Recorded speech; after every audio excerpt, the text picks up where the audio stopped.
Halo semuanya, kenalin aku Momo-chan, salah satu streamer Valorant Indonesia. Dan hari ini aku bakalan ceritain ke kalian keseruan.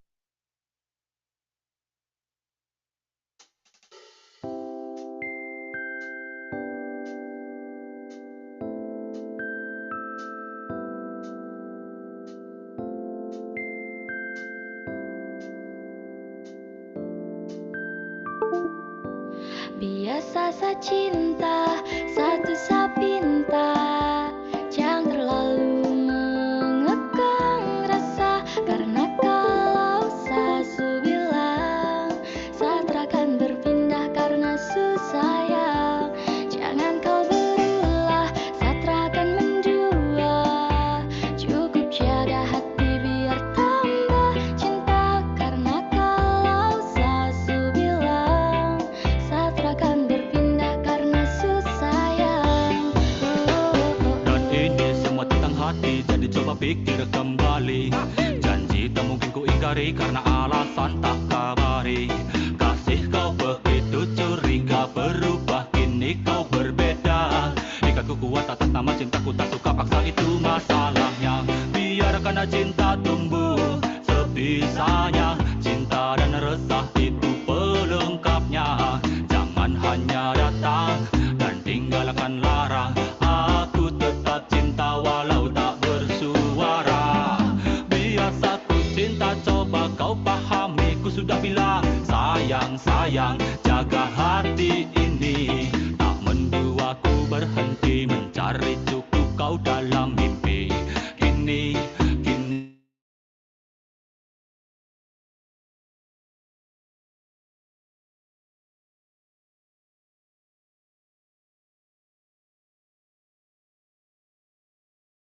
Saat akan berpindah karena susayang. Jangan kau berulah, saat akan mendua. Cukup jaga hati biar tambah cinta. Karena kalau sasu bilang, saat akan berpindah karena susayang. bilang padaku kalau kau rindu, pasti ku ada, jangan ragu. Tetapi bukannya begitu, kau malah marah sampai lupa waktu. Tak balas ku punya pesan, jujur ku sayang, kau membingungkan. Ku cuma butuh sedikit sandaran, kau pikir dekati selingkuhan. Dan coba renungkanlah kembali, rasa ini tumbuh dan tak akan mati. Kau masih jadi kekasih ku, jadi jangan takut ku ke lain hati. Biasa ku cinta, satu ku pinta, jaga hati biar aku makin cinta. Percaya rasa, jangan dengar cerita,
Dan tahan lama, kapan saja dan siapa saja. Pas.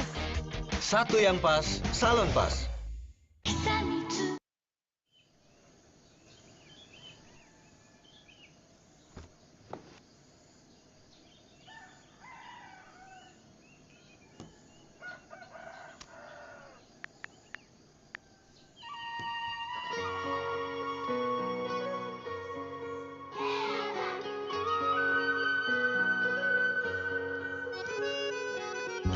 Gemericik mengalir di bawah darah mungil sepoi, membelai wajah setelah dedaunan. Ternyata di sini indah. Hari-hari indah bersamamu kawan, tak akan ku lupa selamanya. Mungkin nanti kita tetapkan berpisah.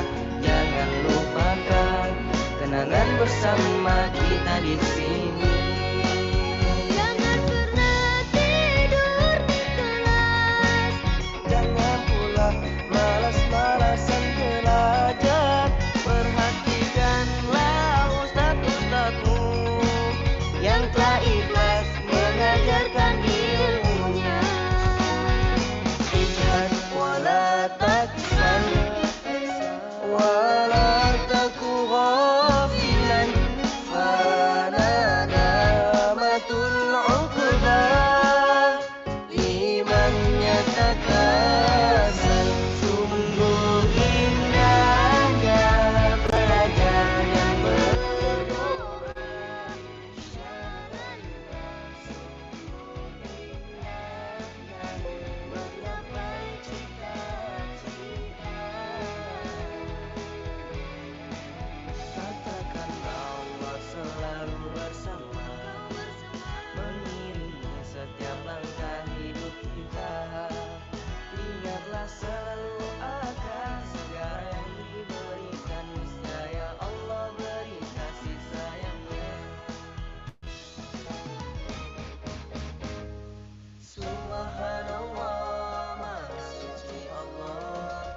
Allahu Akbar, Allah yang Maha Besar. Ciptakan alam dengan keseimbangan, tiada dapat menyamakan penciptaannya.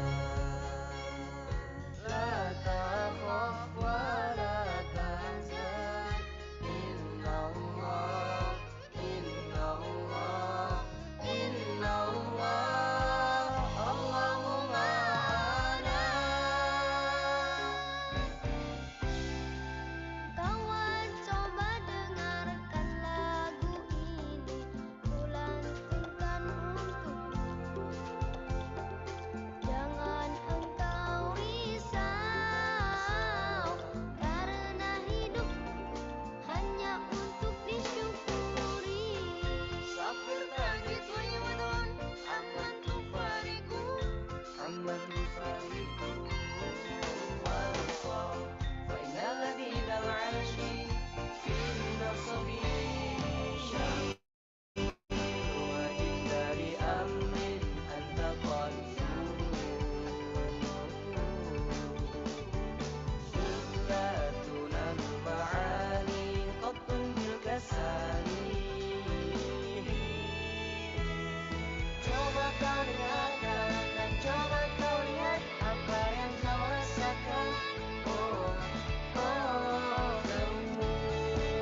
Cuma kamu yang bisa.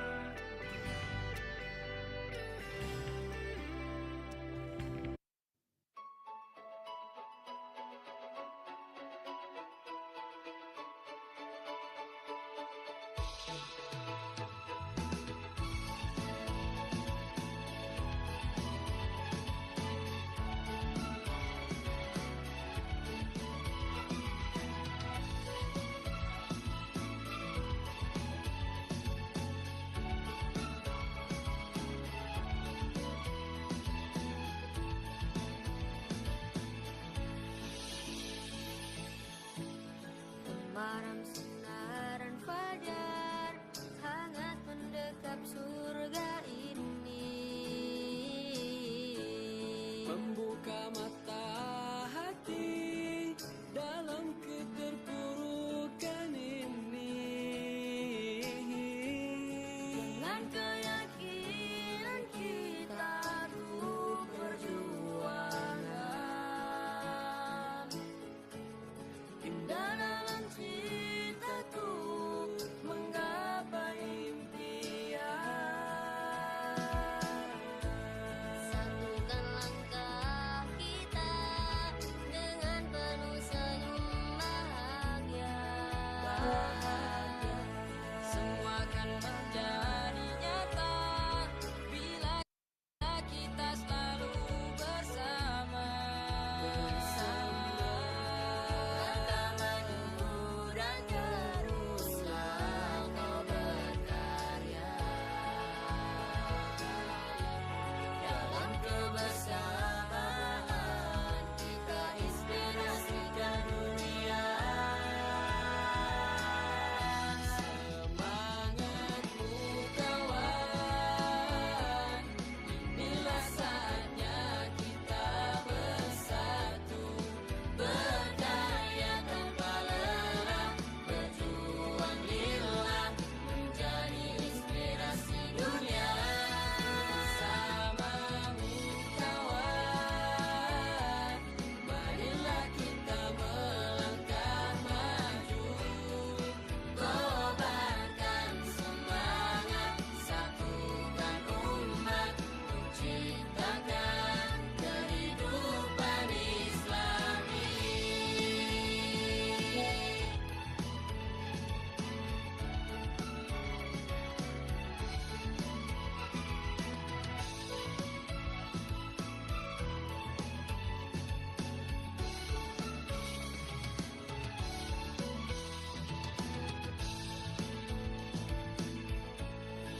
dari gontor kita terus bergerak, melangkah maju bersama, menggapai cita-cita para Trimurti. Dari gontor kita berkarya, bersama menginspirasi dunia. Dengan semangat kita,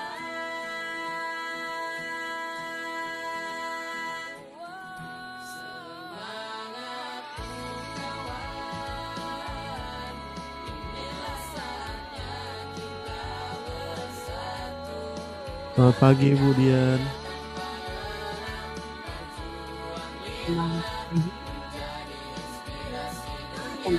Telepon ya? Halo, Halo Bu, Kak Zaki Bu. Zaki, Masya Allah. Teman-temannya mana nih Zaki? Mungkin lagi pada di site ya Bu ya. Kabar Zaki? Alhamdulillah baik Bu. Bu Dian gimana kabarnya? Mana sekarang? Sekarang lagi di Ngawi Bu. Ngawi, Iya. di Mandingan.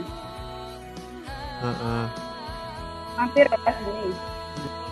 Insya Allah Bu. Nanti main-main ke sana lagi. Kemarin kita ketemu di Mina loh. Apa? Kemarin kita ketemu di Mina.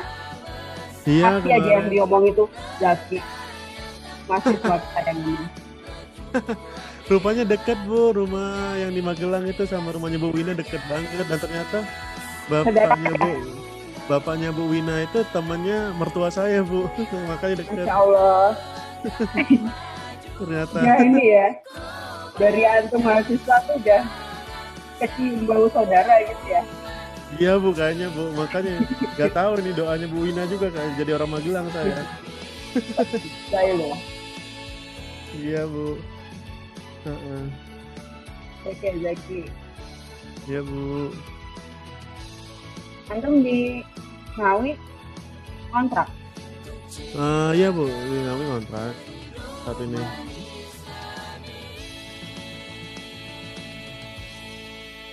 Gimana nih? Jadi bapak? Ya gitu Bu, mau jadi bapak ya, Ya jadi gitu. bapak. Ya udah bukan mahasiswa lagi, udah jadi bapak sekarang.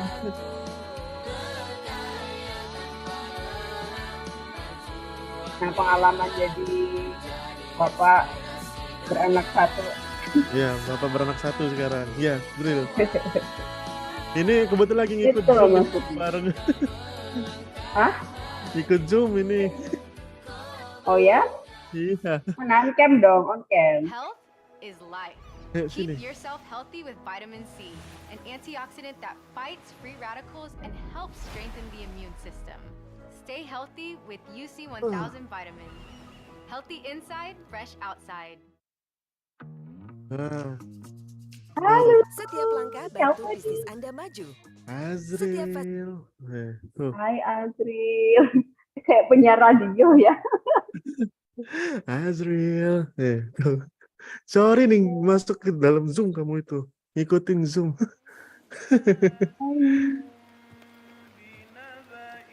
Oke, selamat bergabung ya Azril.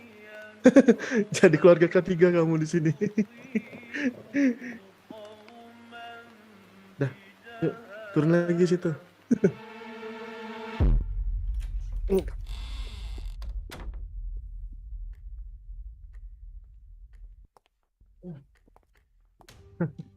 Ya, dari situ aja kamu. Nggak ada suaranya, Bu Dian. Kayak virtual background-nya pada dipasang ya panitia.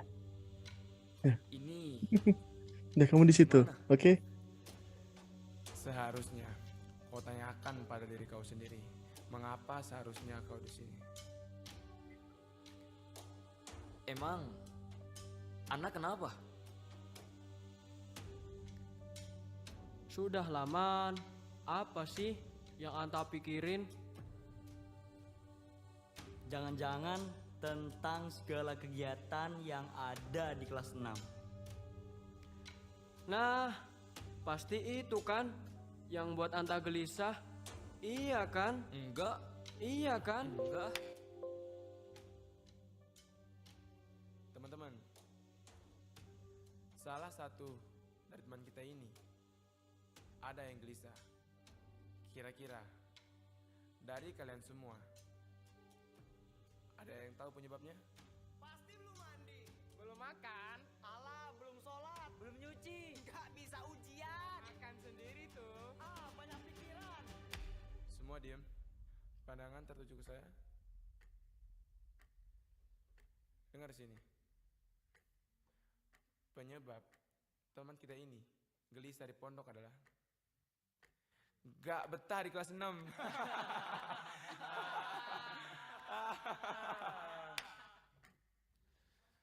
Sekarang semua mata tertuju ke papan tulis.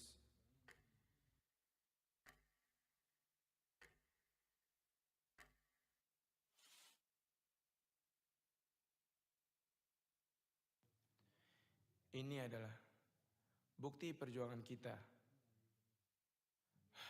hingga sampai ke titik ini.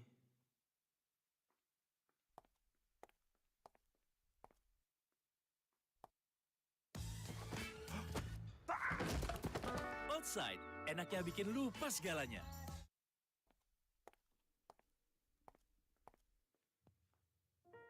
Man, udah lah man.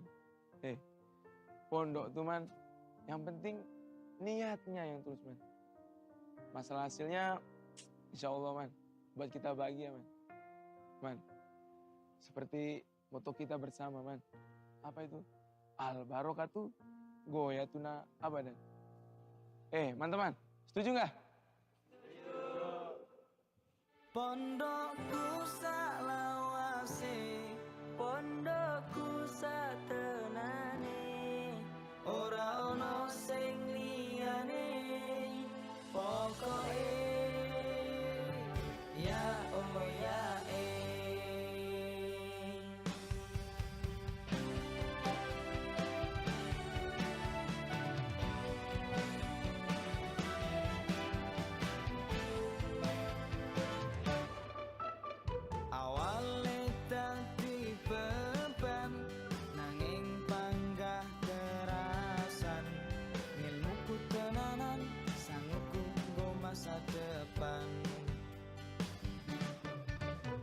wis rasa dipikirke mung digawe sepele, senengku ning kene atiku bunga rasane.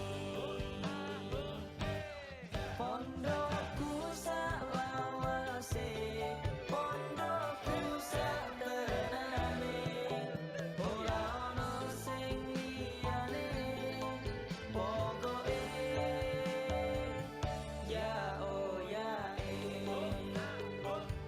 wis rasa sepaneng, wong aku yo seneng-seneng, yo seneng-seneng, dilakoni bareng-bareng, guyu mesem bareng-bareng, pokoke bareng, gampang angel, kudu ditalani, apa kangen ya dirasake, urip kuwi saanane wae, tapi penting bahagiake.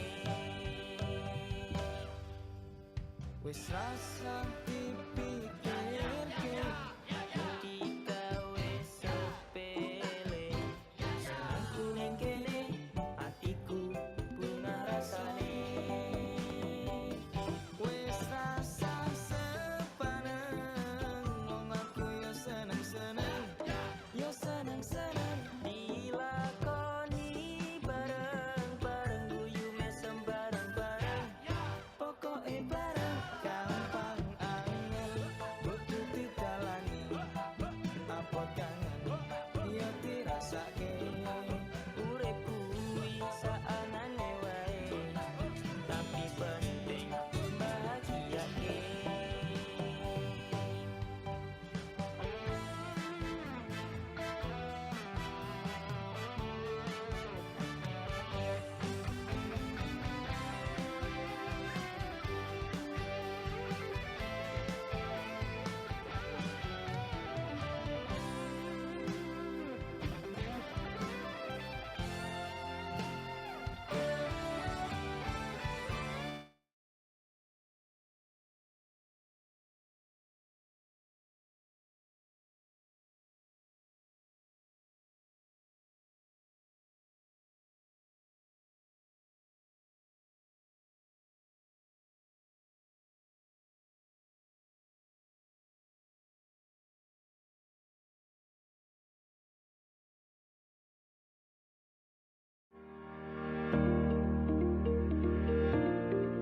Indonesia sebagai negara dengan mayoritas penduduk muslim terbesar di dunia,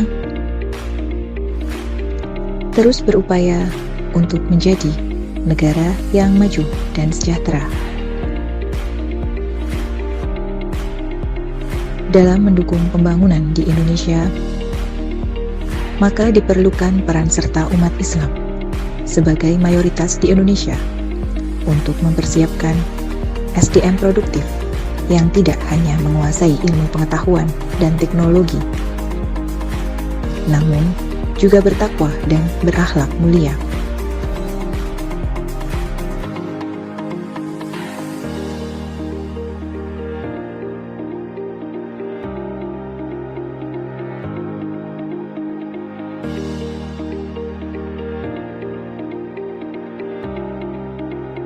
Program studi di 4 Keselamatan dan Kesehatan Kerja Universitas Darussalam Gontor siap berkontribusi dengan mengembangkan keilmuan terapan keselamatan dan kesehatan kerja yang bermutu dan berarti, berlandaskan ilmu dan nilai-nilai keislaman dalam sistem perguruan tinggi pesantren untuk kesejahteraan umat manusia.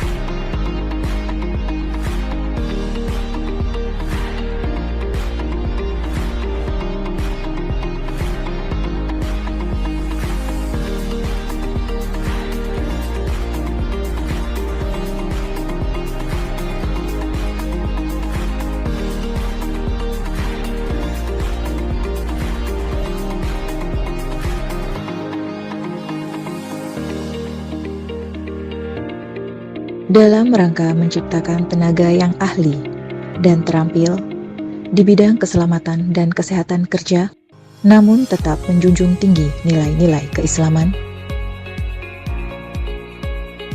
Kurikulum yang berorientasi pada islamisasi ilmu pengetahuan kontemporer telah disiapkan dalam bentuk perkuliahan dan praktik bersama para ahli. Dengan fasilitas-fasilitas yang mendukung proses pembelajaran seperti laboratorium keselamatan kerja, laboratorium kesehatan kerja, laboratorium hygiene industri, serta laboratorium sistem pencegahan dan penanggulangan kebakaran.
Mahasiswa juga dipersiapkan untuk kompetitif dalam persaingan global dengan penguatan kemampuan bahasa asing, terutama bahasa Inggris dan bahasa Arab.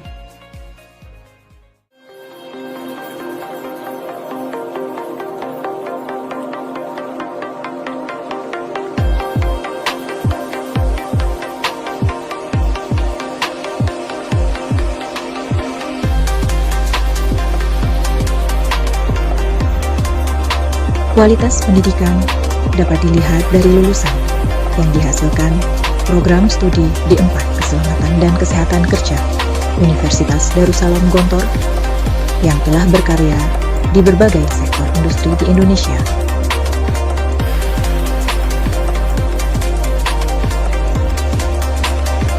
Apa kata mereka? Safety is not slogan, but safety is a way of life. Saya ingin mengucapkan terima kasih yang sebesar-besarnya atas ilmu dan juga bimbingan dari para Bapak Ibu dosen K3, yang mana itu menjadi salah satu hal yang sangat berharga dari saya sebagai seorang ASN.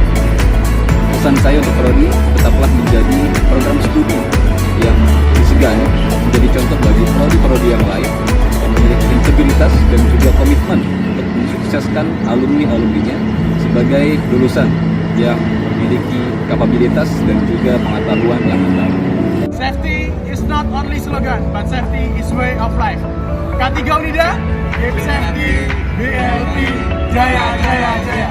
Unida Gontor, keep safety, BLT, Jaya, Jaya, Jaya.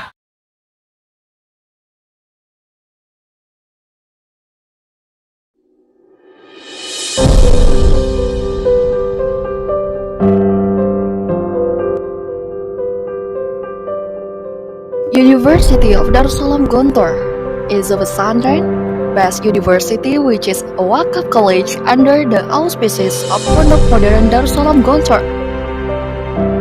One of the most popular faculties is the Faculty of Health Science. Faculty of Health Science was established in 2014 along with University of Darussalam Gontor establishment with 3 departments, named the Pharmacy Department, the Nutrition Science Department, and the Occupational Safety and Health Department. The Faculty of Health Science, Nida Gontor, with a vision to become a center of excellent and meaningful health education, broad Islamic knowledge and values in the boarding school system for the welfare of mankind. Every department has an excellent education curriculum design and referring to the national curriculum with the student-centered learning system, which emphasizes the achievement of learning outcomes. The students of health science faculty are also related to mosque activities, for instance, memorizing Quran, reading Quran development, and various studies of tafsir and hadith. To create a collaborative network, the Faculty of Health Sciences has signed MOUs with various universities as well as various companies and agencies. Until now, there are 342 alumni of the Faculty of Sciences at Unida Gontor spread throughout Indonesia. Student skills are also optimized by holding various student activity units, which are generally divided into 4 categories: thinking, zikir, science, and sport.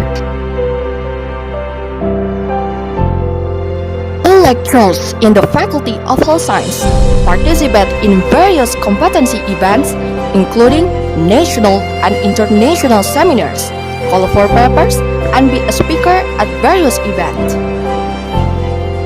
To support student activities, Unida Gontor provides various facilities including classrooms, dormitories, Wi-Fi networks, the meeting hall, garden, sport field, lecture room, and integrated laboratory of the Faculty of Health Science. Laboratory rooms that currently used include culinary and dietetic laboratories, food management system laboratories, nutritional status assessment laboratories, chemistry and microbiology laboratories, food technology and sensory testing laboratories, nutrition center, phytochemical laboratories, biological anatomy, pharmaceutical technology, pharmaceutical chemistry, clinical pharmacy, sterile laboratories, fire laboratories, health laboratories, safety laboratories, and hygiene industry laboratories.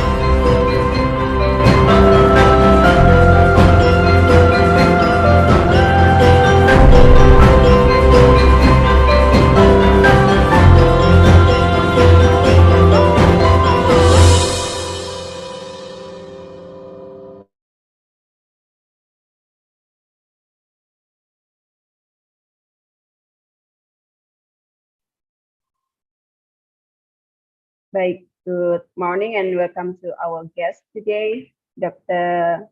Muhammad Hairul Izamil.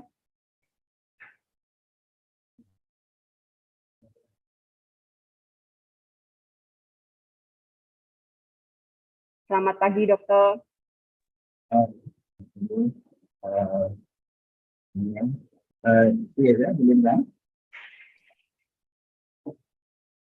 I think your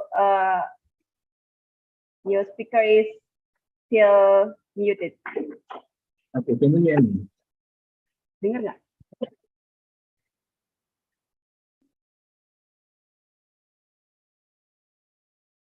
Can you hear me?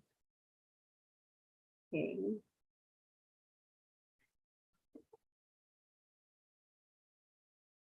All right. Can you hear my voice? No.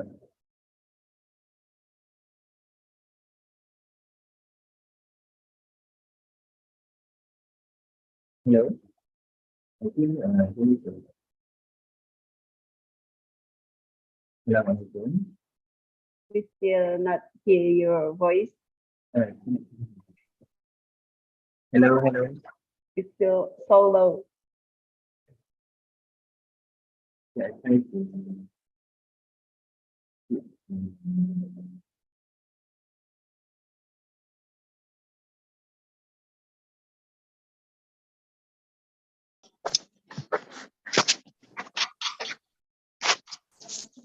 So how about now?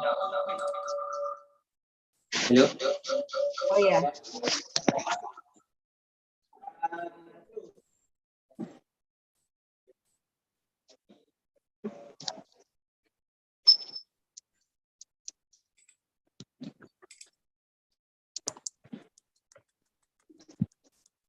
Okay, can you hear my voice here? Is Ya, it clear? dokter. Alright, is it clear? Apa kabar, dokter? Kabar baik, kemudian Alhamdulillah. What time is it in Malaysia? 10 o'clock. Oke. Baiklah, karena pembicara dan sebagian besar peserta sudah hadir, kita akan segera mulai acaranya. Well, doctor, can we start this class? Okay, alright. Okay. Okay, may I share the screen? All right. I will open this class first. Okay. Assalamualaikum warahmatullahi wabarakatuh. Waalaikumsalam warahmatullahi wabarakatuh. Good morning and selamat pagi. I am Jan Afid, who will be a class guide here. Dan saya ucapkan selamat datang to our honorable guest speaker today, Dr. Muhammad Khairul Ismail Zulkifli, the lecturers and the students and all the participants today. We have a very special topic today. I and visual disorder among professional computer user. Okay, I think this topic is so related to the current issue because who is not the computer user nowadays, right? Jadi semuanya hampir semua apalagi pekerja sekarang menggunakan komputer atau paling tidak digital device gitu. Jadi nanti harap disimak baik-baik, akan ada kuis di akhir sesi ya. I do apologize to Dr. Ismail because there will be a mixed language here. Okay. Jadi nanti peserta bisa bertanyain bahasa juga ya. Oke, baik. Baik, sebelumnya we gonna take a picture. Host bisa semuanya harap on kamera ya. Kita akan mengambil gambar.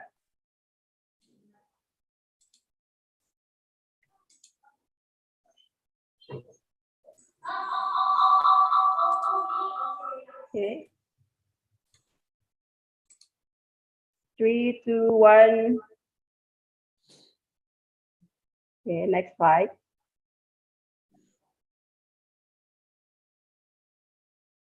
Three, two, one.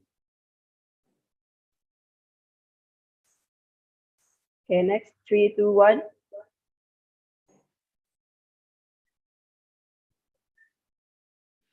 Baik, sudah?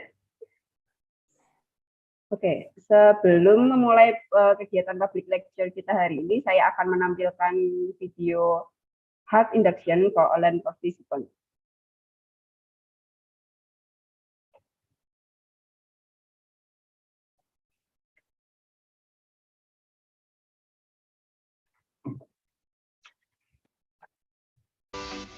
Selamat bergabung pada kegiatan daring kali ini.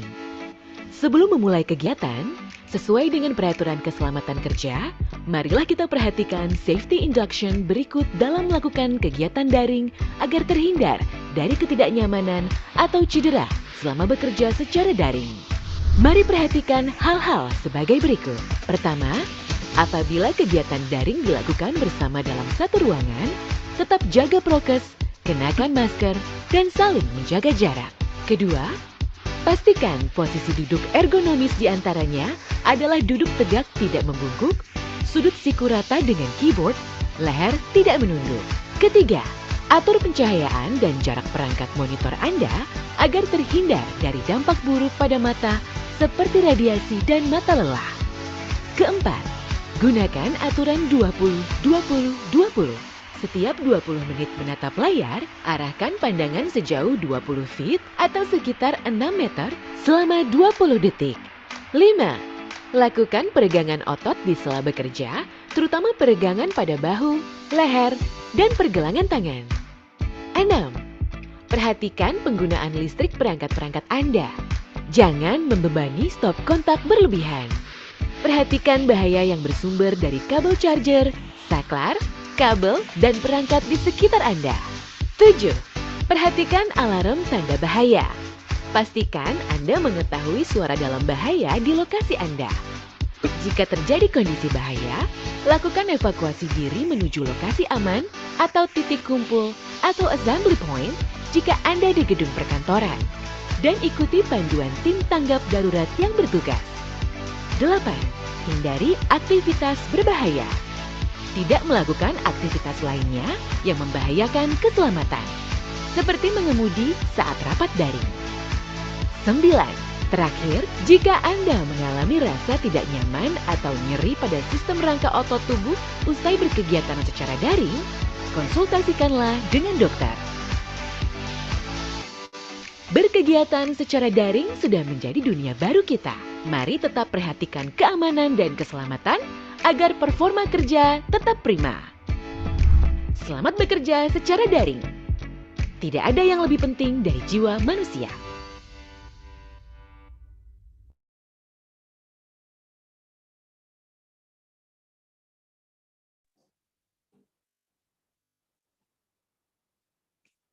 Baik, selanjutnya sebelum masuk ke materi, saya akan menunjukkan profil dari Dr. Khairul Izamil.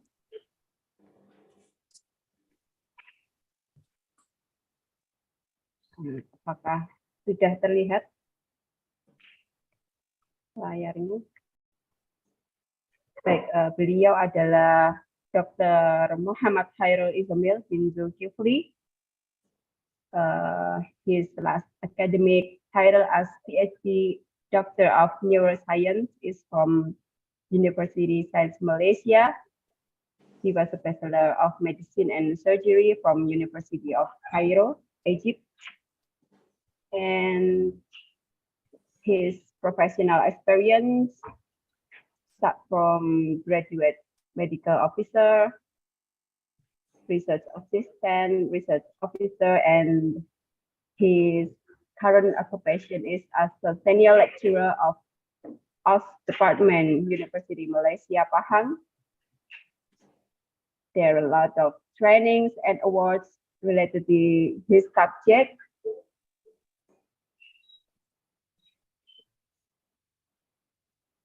Okay, and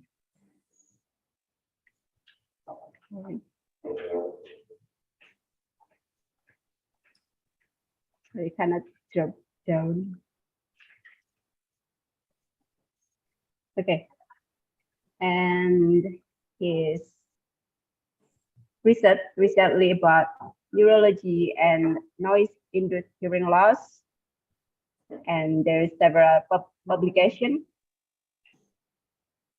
related to medicine, neurology, some of work-related disorders, and his teaching experience is as a lecturer is related to epidemiology, human anatomy, and physiology. Most of it are occupational safety and health subjects. Okay, demikian general information about Dr. Khairul Izamil. And Doctor, as an information, our participants here is most of them are students of OSH program of Universitas Jerusalem Gontor.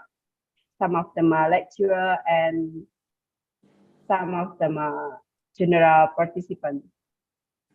Okay, so please enjoy your class. You have around 90 minutes, and then 30 minutes of Q&A session. Okay, please, time is yours.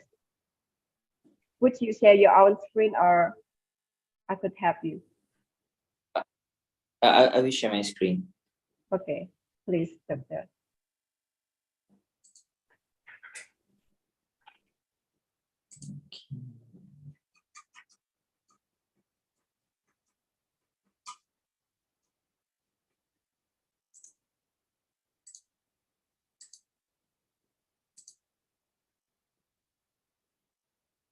Right, can you see the screen? Okay, good. All right. Bismillahirrahmanirrahim. Assalamualaikum warahmatullahi wabarakatuh. And very Waalaikumsalam warahmatullahi wabarakatuh. Alhamdulillah Rabbil Alamin. Wassalatu wassalamu ala ashrafil anbiya wal mursalin wa ala alihi wa sahbihi ajma'in. Rabbi shrah li sadri wa yassir li amri wa hlul 'uqdatam min lisani yafqahu qawli. Allahumma la sahla illa ma ja'altahu sahla wa anta taj'alul hazna idza syi'ta sahla. Rabbi yassir wa la tu'assir. Rabbi tamim bi khair. Okay, first of all, I would like to thank to University Darussalam for inviting me to give a general lecture today entitled Eye and Visual Disorder Among Professional Computer User. Okay, so my name is Dr. Muhammad Khairul Izamin bin Zulkifli. So I graduated in Bachelor of Medicine and Surgery, and my PhD is in neuroscience. Okay, so currently I'm a senior lecturer in OSH program, Faculty of Industrial Sciences and Technology, University Malaysia Pahang Sultan Abdullah, the NPSA. So University Malaysia Pahang has been rebadged, okay, renamed to the new name, okay, University Malaysia Pahang Sultan Abdullah. Okay.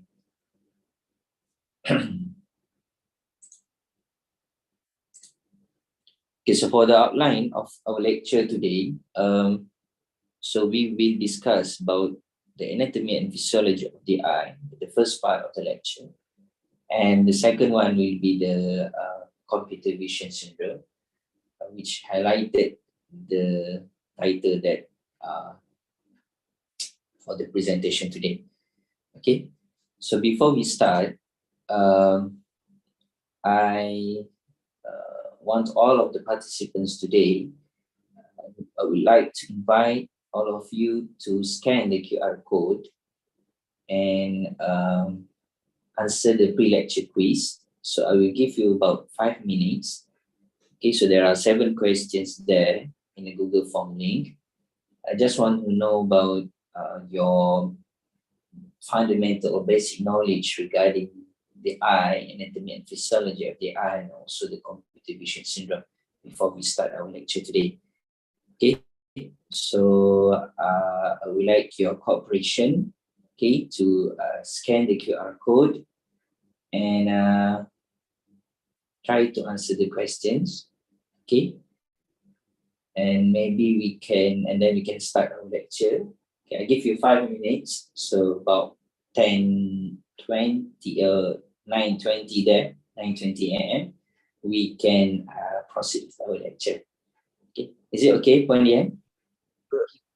Okay, participant can scan the QR code by using your browser. Okay.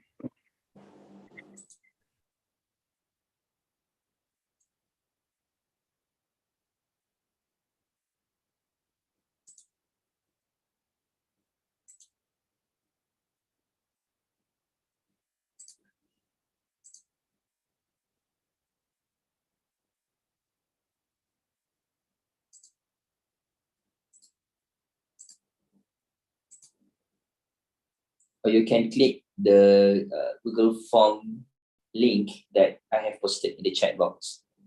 Right. Okay. Same link. Thank you. Okay. Check the check the chat box. You can find the link there. You can click it. Find the quiz. Okay.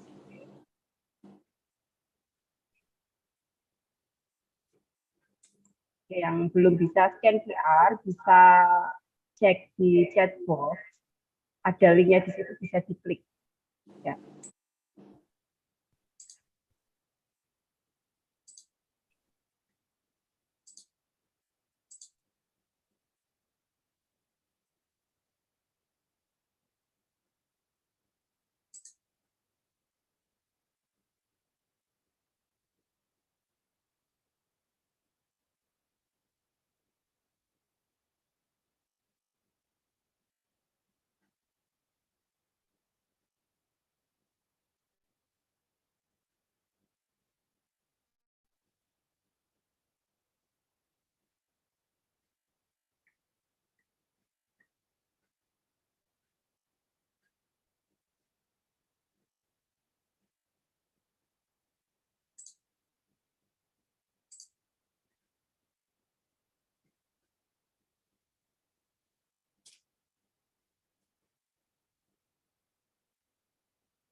How many duration we have? 7 questions only.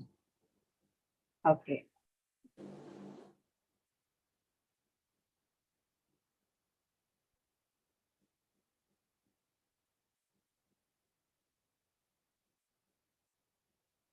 Oke, kurang 2 menit lagi ya.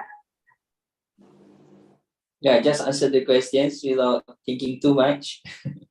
Okay. And please do not Google it, right? Just want to know, this is not a quiz or exam, it's just a Ya, free. pertanyaannya cukup sederhana, jadi Yeah. dan tidak terlalu banyak juga. Jadi harusnya sudah selesai ya di semuanya. Oke. Oke, dokter. We finish to fill the quiz.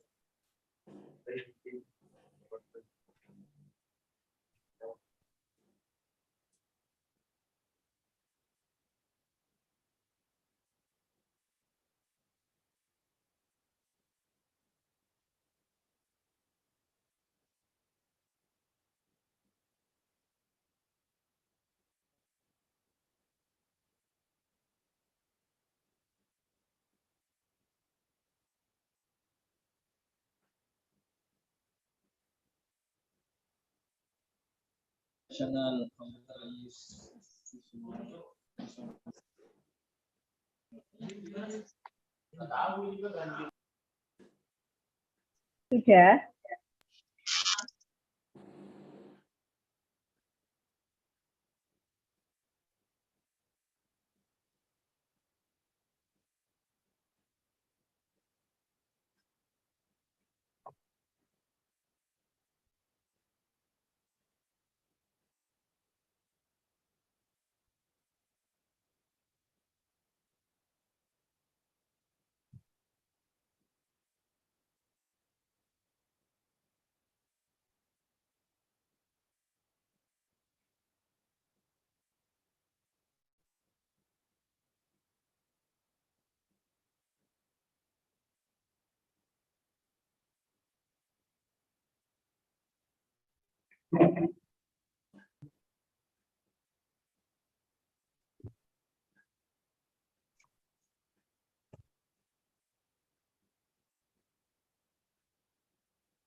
All right, already. It is 9:20 a.m. Okay, so I guess we can proceed with the lecture. Okay, first of all, like I said before, the first part will be the anatomy and physiology of the eye. Okay, so basically, eyes is a special organ where the anatomy and the physiology is quite complex. in comparison to other organs that we had inside our human body system. Okay, if I'm not mistaken, when I was in my medical degree, the subject of the eye, we have been taught about in a 1 year academic curriculum. Okay, in comparison to other organs or other systems, which consists about 3 to 4 months only. Okay, in anatomy and physiology part. Okay, so eye is a very special organ created by our God, and so today I would like to explain a little bit in general about our anatomy and physiology of the eye. So first of all, where is our eye located? Okay, so our eye is located in a special compartment, okay, inside our skull, right? So it's like there is a socket there, and our socket, what we call, it will cover our eye, okay, the eyeball. Okay, there are 7 bones contribute the bony orbit. Okay, the first is the frontal bone, and then got ethmoid bone, lacrimal bone, palatine bone, maxillar bone, sphenoid bone. Okay, and there are a hole there, a canal there, we call it as the optic canal or optic foramen, where our optic nerve, okay, communicated between our eyeball to our brain, okay, where we want to send the impulse or signal to our brain, where we can perceive our vision. Okay, so the important openings present there is optic foramen, okay, for optic nerve, and there are also superior orbital fissure and inferior orbital fissure for another nerve that are responsible for the movement of our eyeball. Okay, so basically this is how our eyeball is located inside our skull. Okay, and our eye is surrounded by several muscles. Okay, we call it as an extraocular muscle. Extra means outside, ocular means eye. So this muscle, there are 4 rectus, or we call it recti, and 2 oblique muscle. Okay, so 4 recti muscle are the superior rectus, we've got medial rectus, inferior rectus, and also the lateral rectus. Okay, and 2 oblique muscle, we've got superior oblique and inferior oblique. So all of these muscles are supplied by the oculomotor nerve, trochlear nerve, and abductor nerve, respective to the muscles that they have supplied. Okay, so the function of this muscle is to move our eyeball to different direction, upward, downward, laterally, medially, medial and upward, or medial, downward, or lateral, upward, lateral, downward. Okay, so these muscles are very important because if we want to focus at some object, okay, the movement of the eyeball is needed, and these extraocular muscles are responsible for that. Okay, here we have an image of how these muscles are surrounding the eyeball, surrounded by these extraocular muscles. Okay, now we go to anatomy of the eyeball. I think this is a very quite important topics that need to be learned, because if we do not know how our eye function, the anatomy and the physiology of the eye, so we cannot we cannot understand how the computer vision syndrome occurred, how it affects our eye. Okay, so it's very important to know the eyeball first, the anatomy and the physiology, how our eye works, and from there we can know if there is an impairment of our surrounding in terms of the lighting or distance of the object, or what source of the light that reflected to our eye. So all of this has impacts on our eye function. Okay. Okay, sekejap saya. Right.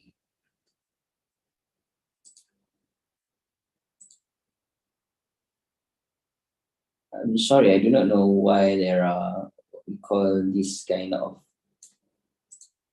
Okay, never mind. There is a line there here. I do not know why there is a line there. But it's okay, I can just proceed it. Okay. It is from the participant. Oh, okay. I'm not sure. All right. Okay. The eye globe. There are two spheres with different radius. Okay. Cornea, we know the eye, and the sclera. Okay. So if we look here, this is our eye. Okay. And inside of our what we call kita punya ni selaput mata, eyelid here. Okay.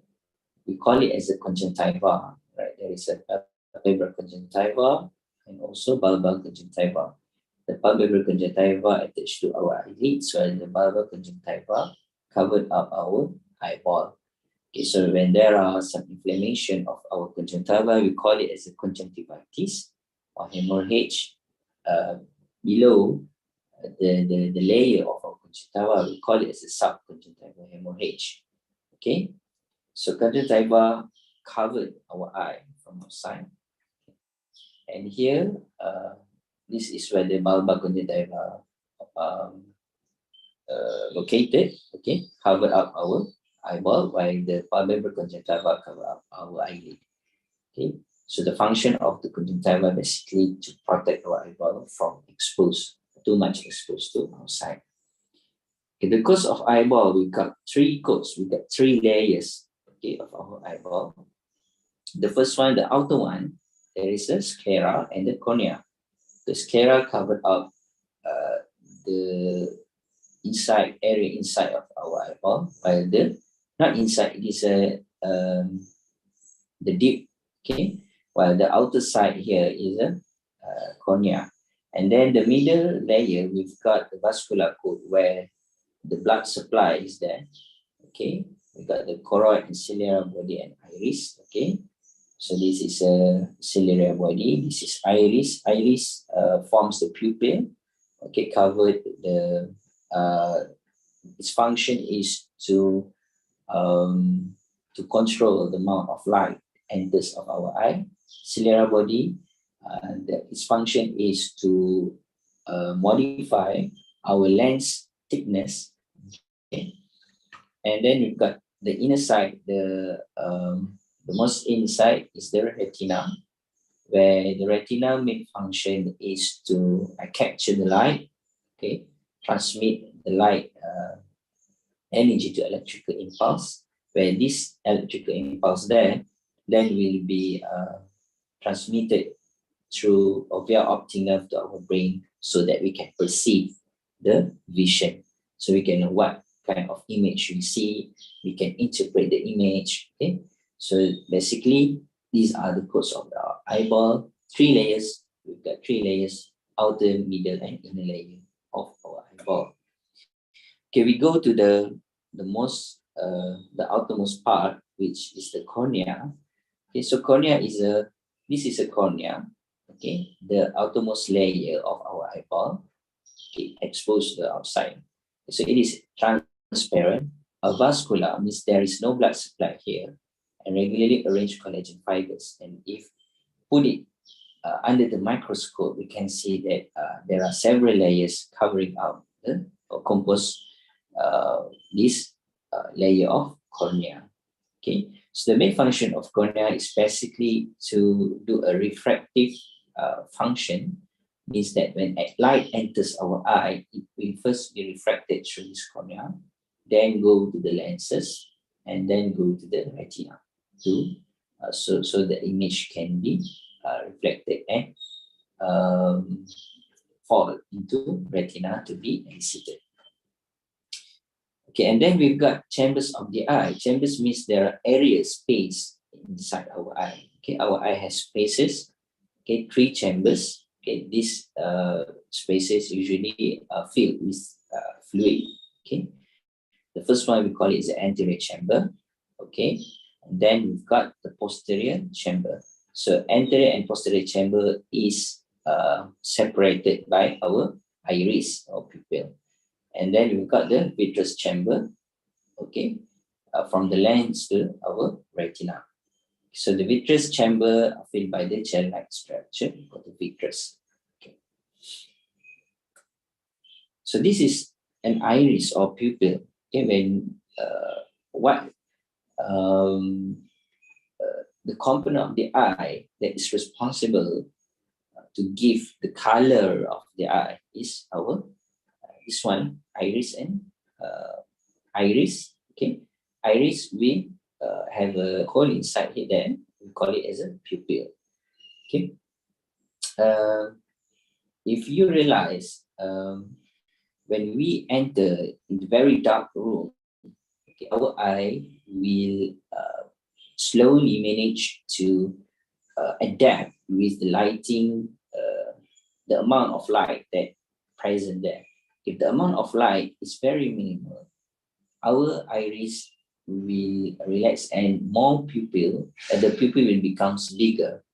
Okay, so in the dark area, our pupil will become bigger so that more light can be entered and we can receive the image. Okay, so in contrast, when we are in the very light area, okay, too much light exposed, okay, our pupil will be very small, so minimum or optimum light just needed to be entered inside our eye and then fall into retina so that we can translate the image. Okay, so this is our iris and pupil. The function is to control the amount of light enter our eye. Okay, so this is what we call mydriasis, or this is called miosis. Mydriasis and miosis. Mydriasis, where the pupil becomes bigger, okay, and this one in pupil becomes smaller. Okay. Okay, now we go to the next component of our eye, which is the most important component of our eye, is lens. Okay, so lens is located behind the pupil. So the main responsible of the lens is to refract the light enters, and then to make sure that the light enters our eye will be fall into retina.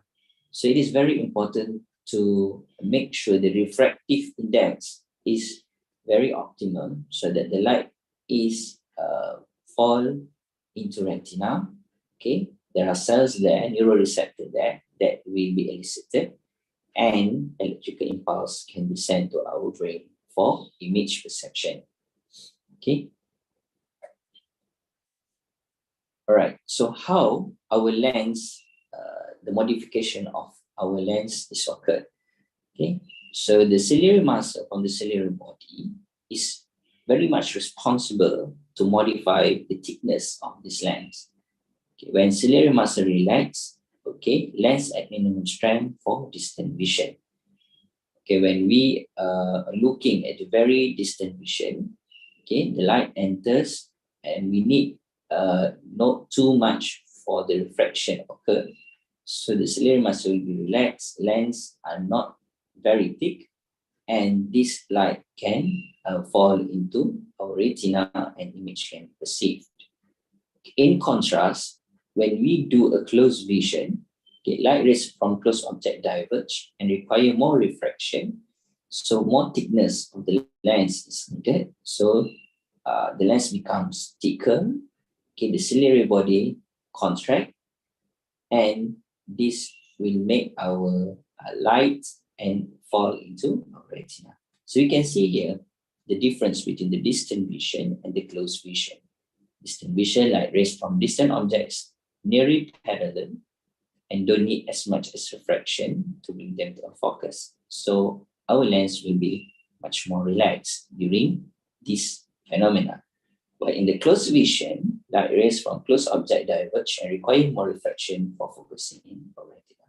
Why is it important to know this anatomy and physiology of how our lens work?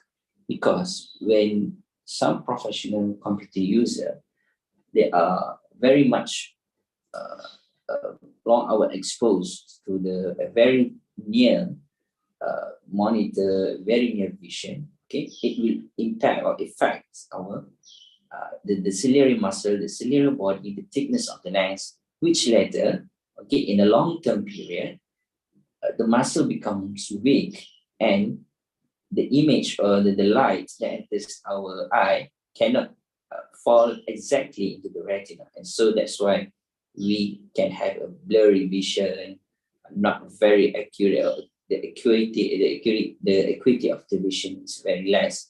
Okay, so it's very important to know how our eye works, and then try to relate the situation that this professional computer user might experience.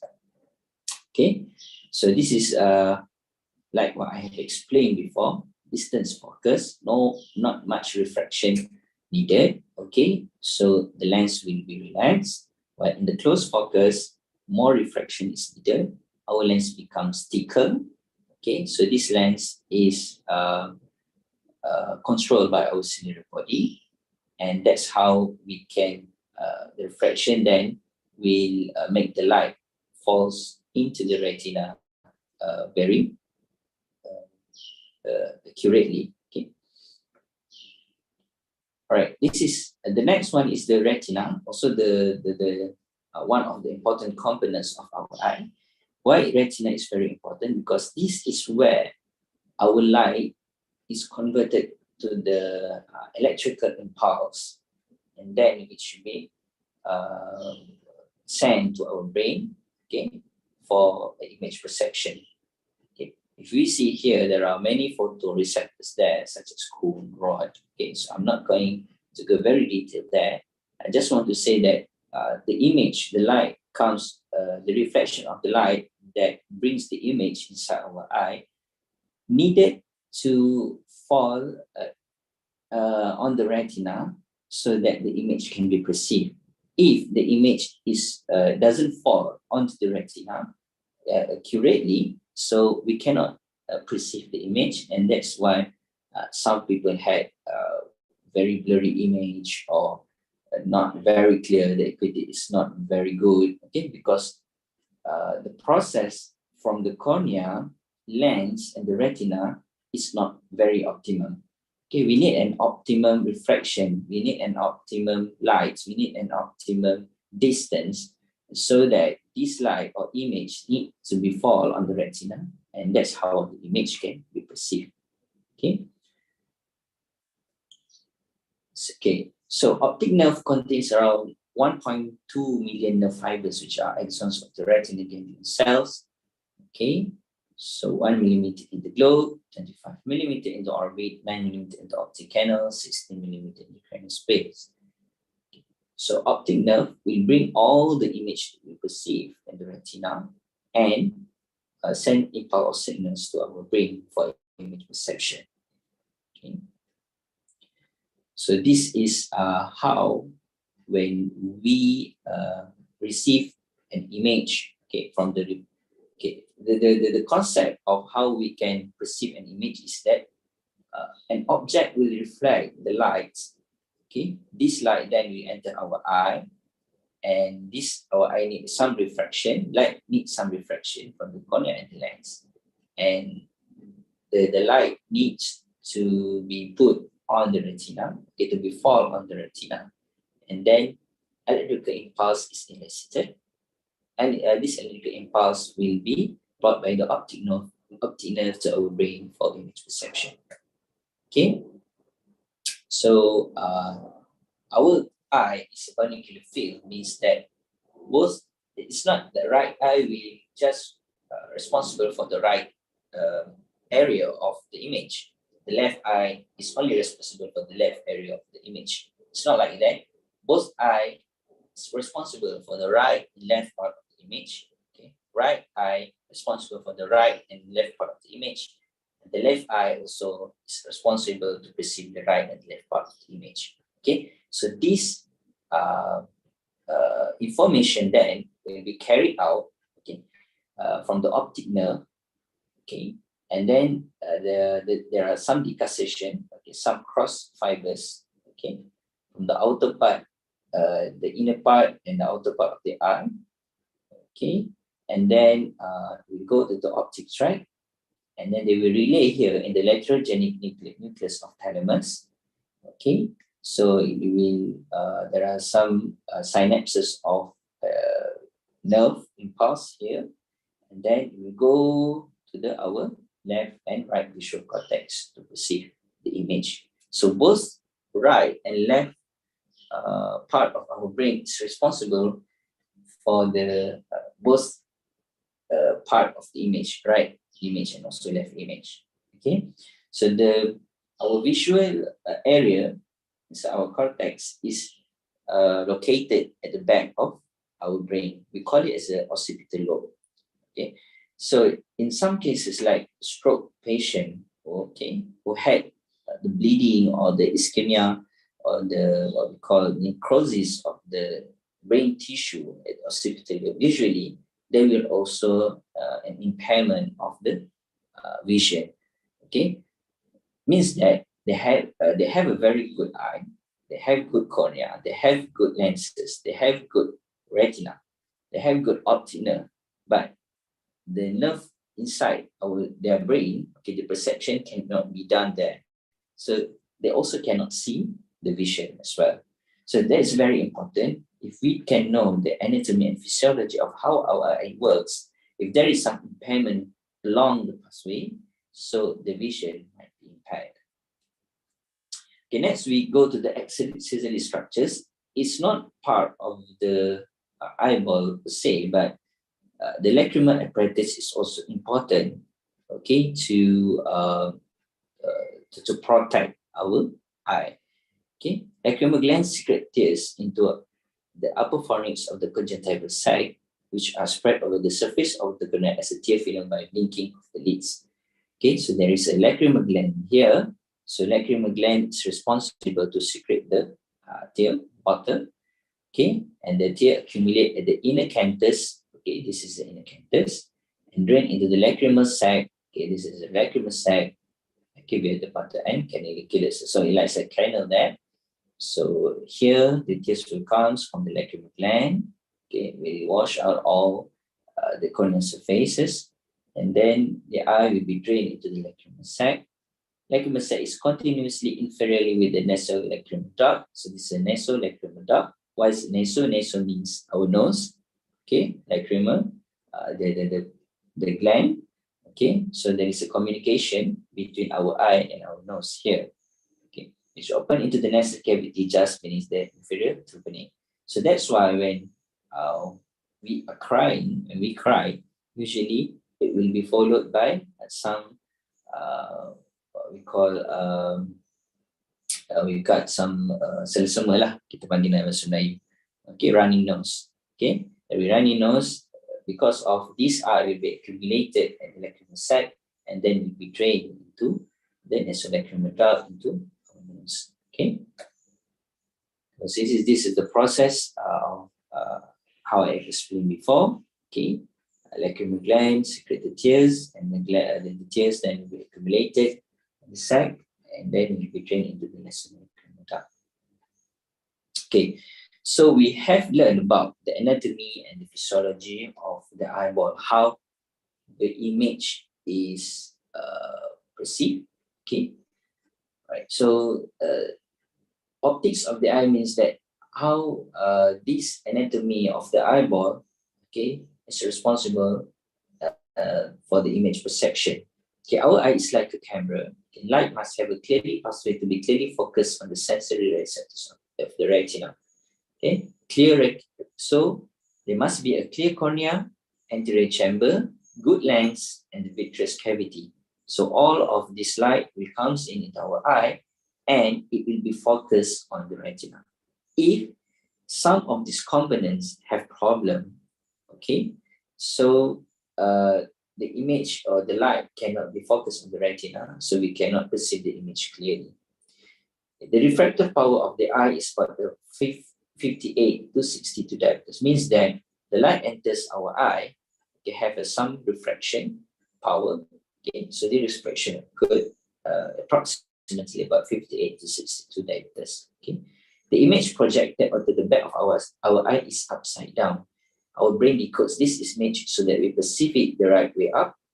Okay, it has been shown that the human brain can process and correctly identify images seen for as little as 13 milliseconds. So, subhanallah, okay, our God or subhanahu wa ta'ala has created a connection between our eye and our brain. Is a very complex anatomical and physiological structure, and all of these processes occurs in a very quick, okay, milliseconds, so that we can see the creation of the creation of our God very clearly and very rapidly. Okay, so this is the comparison of how our eye works and also how the camera works. So basically, the camera, how the camera works is translated from how our eye works. So those engineers who created this camera is basically referred to how our eye works. Okay, so for example, there we can see here A, there is an object, okay, and when there is a light will be reflected through this object, okay, reflection occur. So this reflection image will go through the cornea and the lens, some refraction occur here, and this reflection will cause this image to be focused on the retina in an upside down image.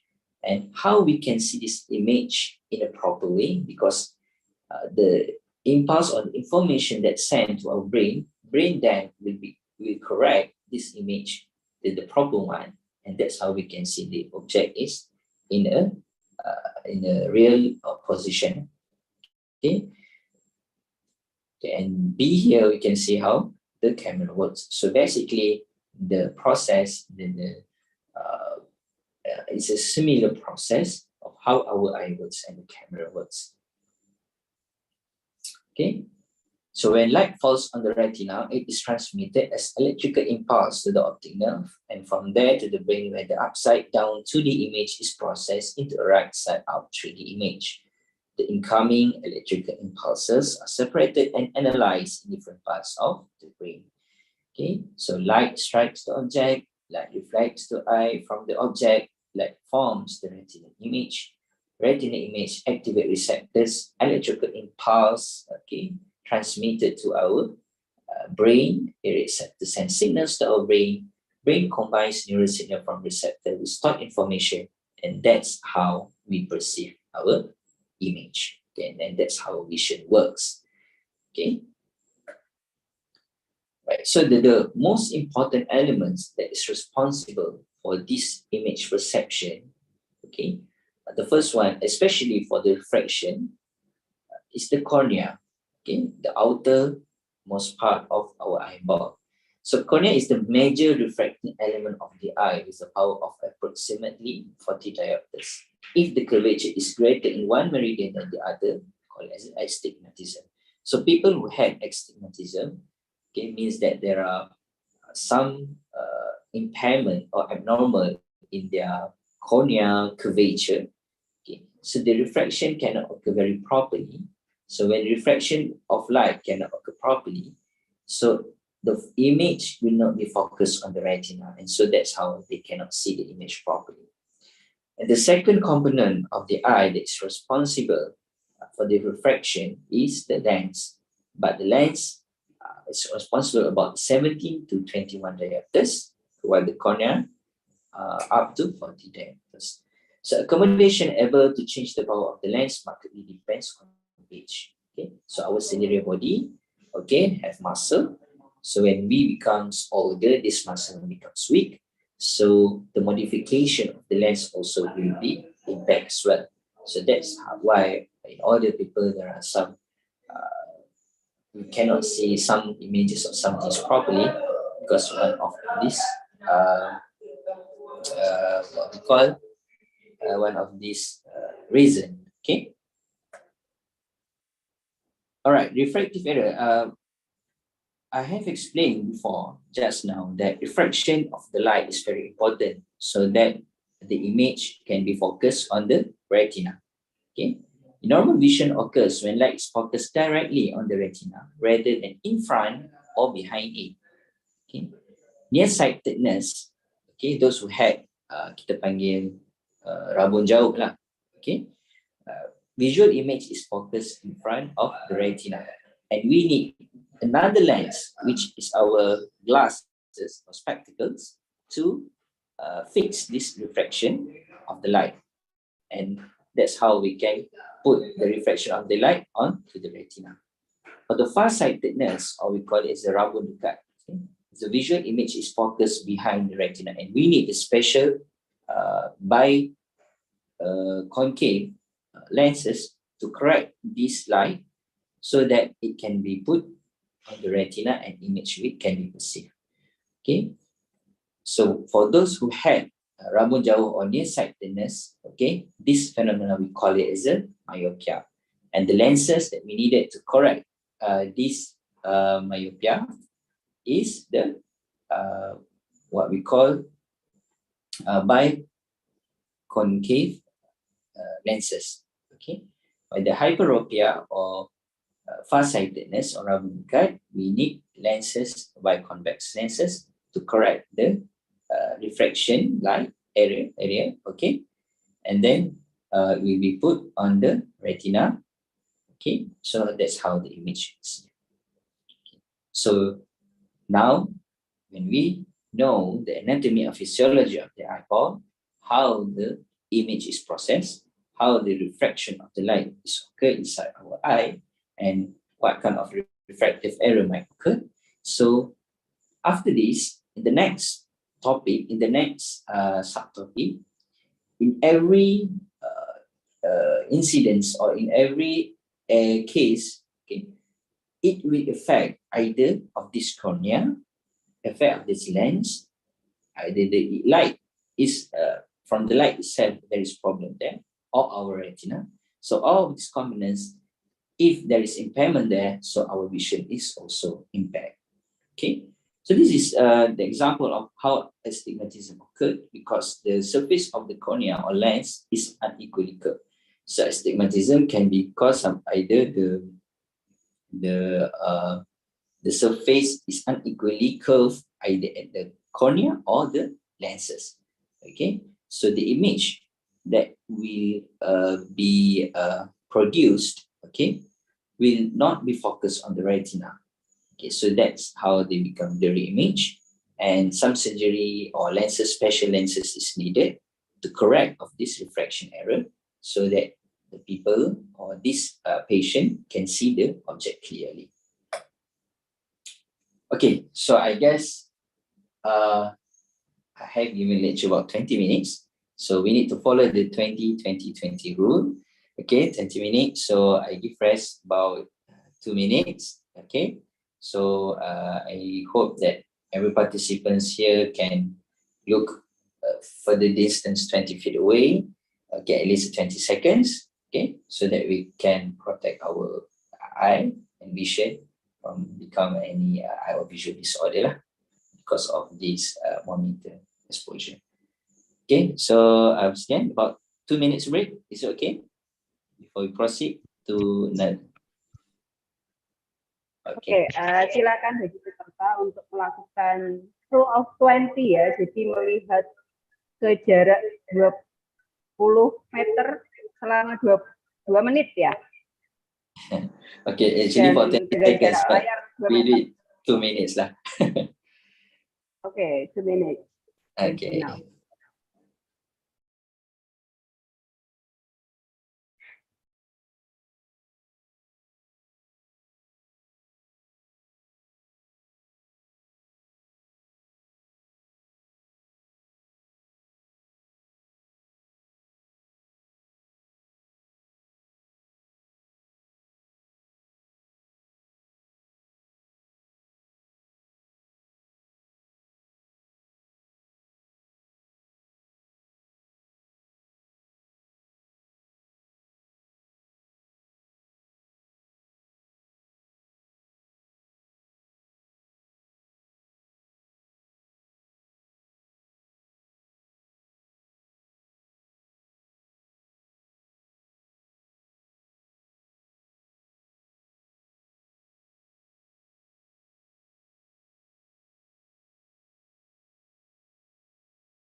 Okay, I think 2 minutes is up to refresh our vision.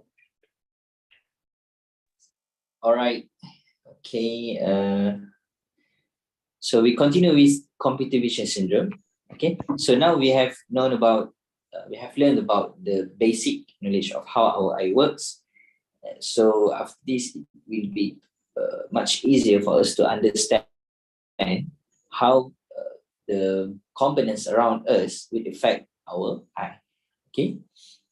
So there is a term we call computer vision syndrome. So it is syndrome. Syndrome means that there are several symptoms or signs, okay, that occur among the subject. All right.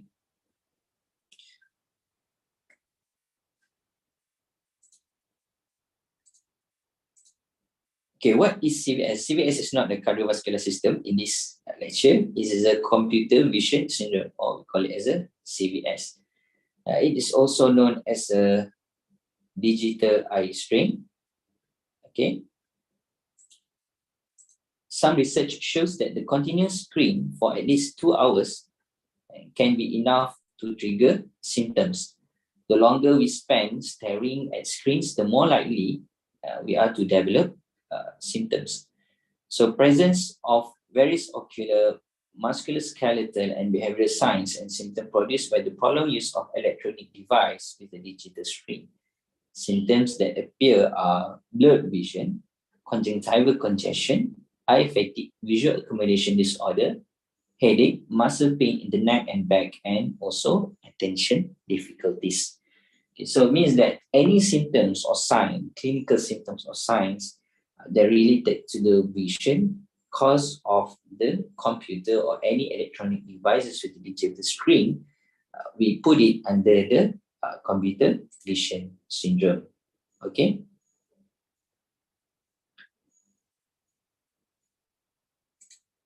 All right. Okay, so we go to the risk factors. What are the risk factors that can cause this CVS or computer vision syndrome?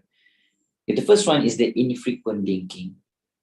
Right. Before this, we have learned about the responsible or the importance of our lacrimal gland, tear gland, which is they will secrete tears or liquid, watery liquid to wash our cornea, okay, to make sure that the cornea is lubricant and also can can use its functions properly, which is to refract the light enters our eye. So normally a person blinks about 5 to 15 times per minute, but while working on a computer, the blink rate comes down to 5 times per minute because of continuous staring at the screen. Blinking is critically important for spreading of tears to form an even film of the eye surface and also in refreshing this tear film. So in case like such as astigmatism, as I explained to you before, when there is an impairment of the curvature of our cornea, okay, so it will affect the refraction of the light enters our eye. Okay, it's the same case if we do infrequent blinking. When infrequent blinking occurs, okay, so the lubricant is not there. Okay, the curvature in some way can be impaired. Okay, of our cornea, dryness might be occurred, refraction cannot be occurred properly, and it will impair our vision and our eye. So thus, in the absence of adequate blinking, eyes become dry and irritated. Okay, the second risk factor is the monitor level. So it is very important to adjust at the height of the desk or chair so that the middle of the computer screen is about 20 degrees below eye level. Okay, it's not same the computer level and also the if you use the mobile phone. Okay, there are different degree that needs to be corrected in case of the monitor level. Okay, so it has to be 20 degrees below eye level, but the monitor for the mobile phone, it is much lower lah. Okay, so why is very important to have a very good monitor level?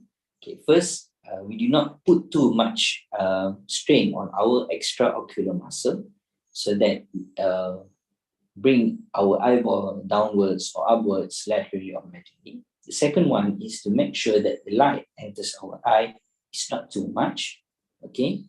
And if it's too much, it can cause a very strain to our ciliary body and also our iris, okay? First, to control the amount of light enters, and the second one, our ciliary body to control the lens. Okay, if the monitor level and the distance is not good, it's not proper, okay, the lens also will be work excessively, and because we want to make it more thickness, more refraction to be occurred, so that the light can fall onto retina, so the image can be perceived.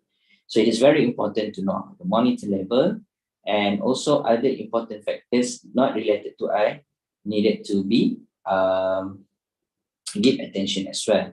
Okay, such as our shoulders, neck, back. Okay, from the ergonomic perspective. The third risk factor, glare from reflection and lights. Okay, so glare, the primary source of glare on computer screen is overhead office light or direct light coming through windows and bouncing off computer screen.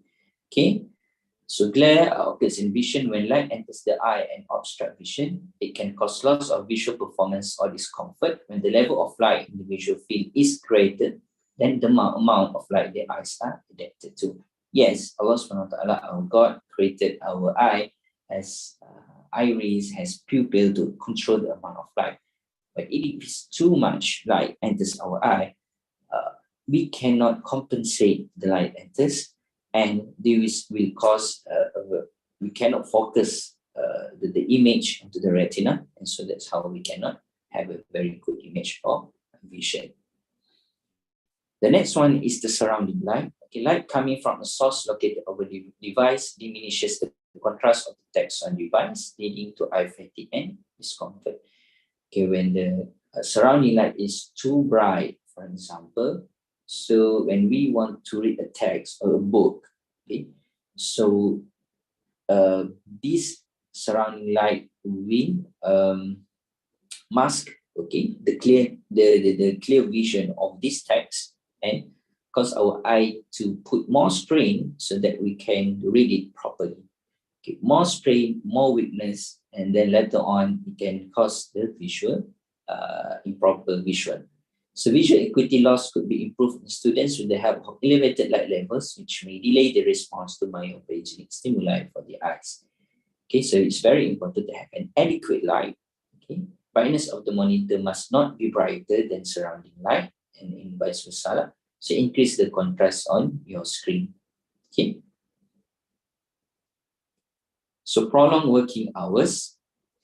Using a device for more than an hour a day is a risk factor for the dry eyes. Okay, a work rest schedule with breaks at every 15 minutes followed by a micro break, so every 30 minutes followed by a 5-minute break has been shown to significantly increase work efficiency and reduce eye and musculoskeletal discomfort.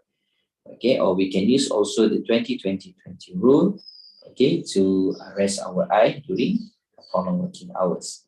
Okay, so why prolonged working hours can cause this visual disorder? Because prolonged working hours means that we use excessive contraction of the muscle, either the extraocular muscle or the muscle inside our eyeball, such as ciliary body or the iris.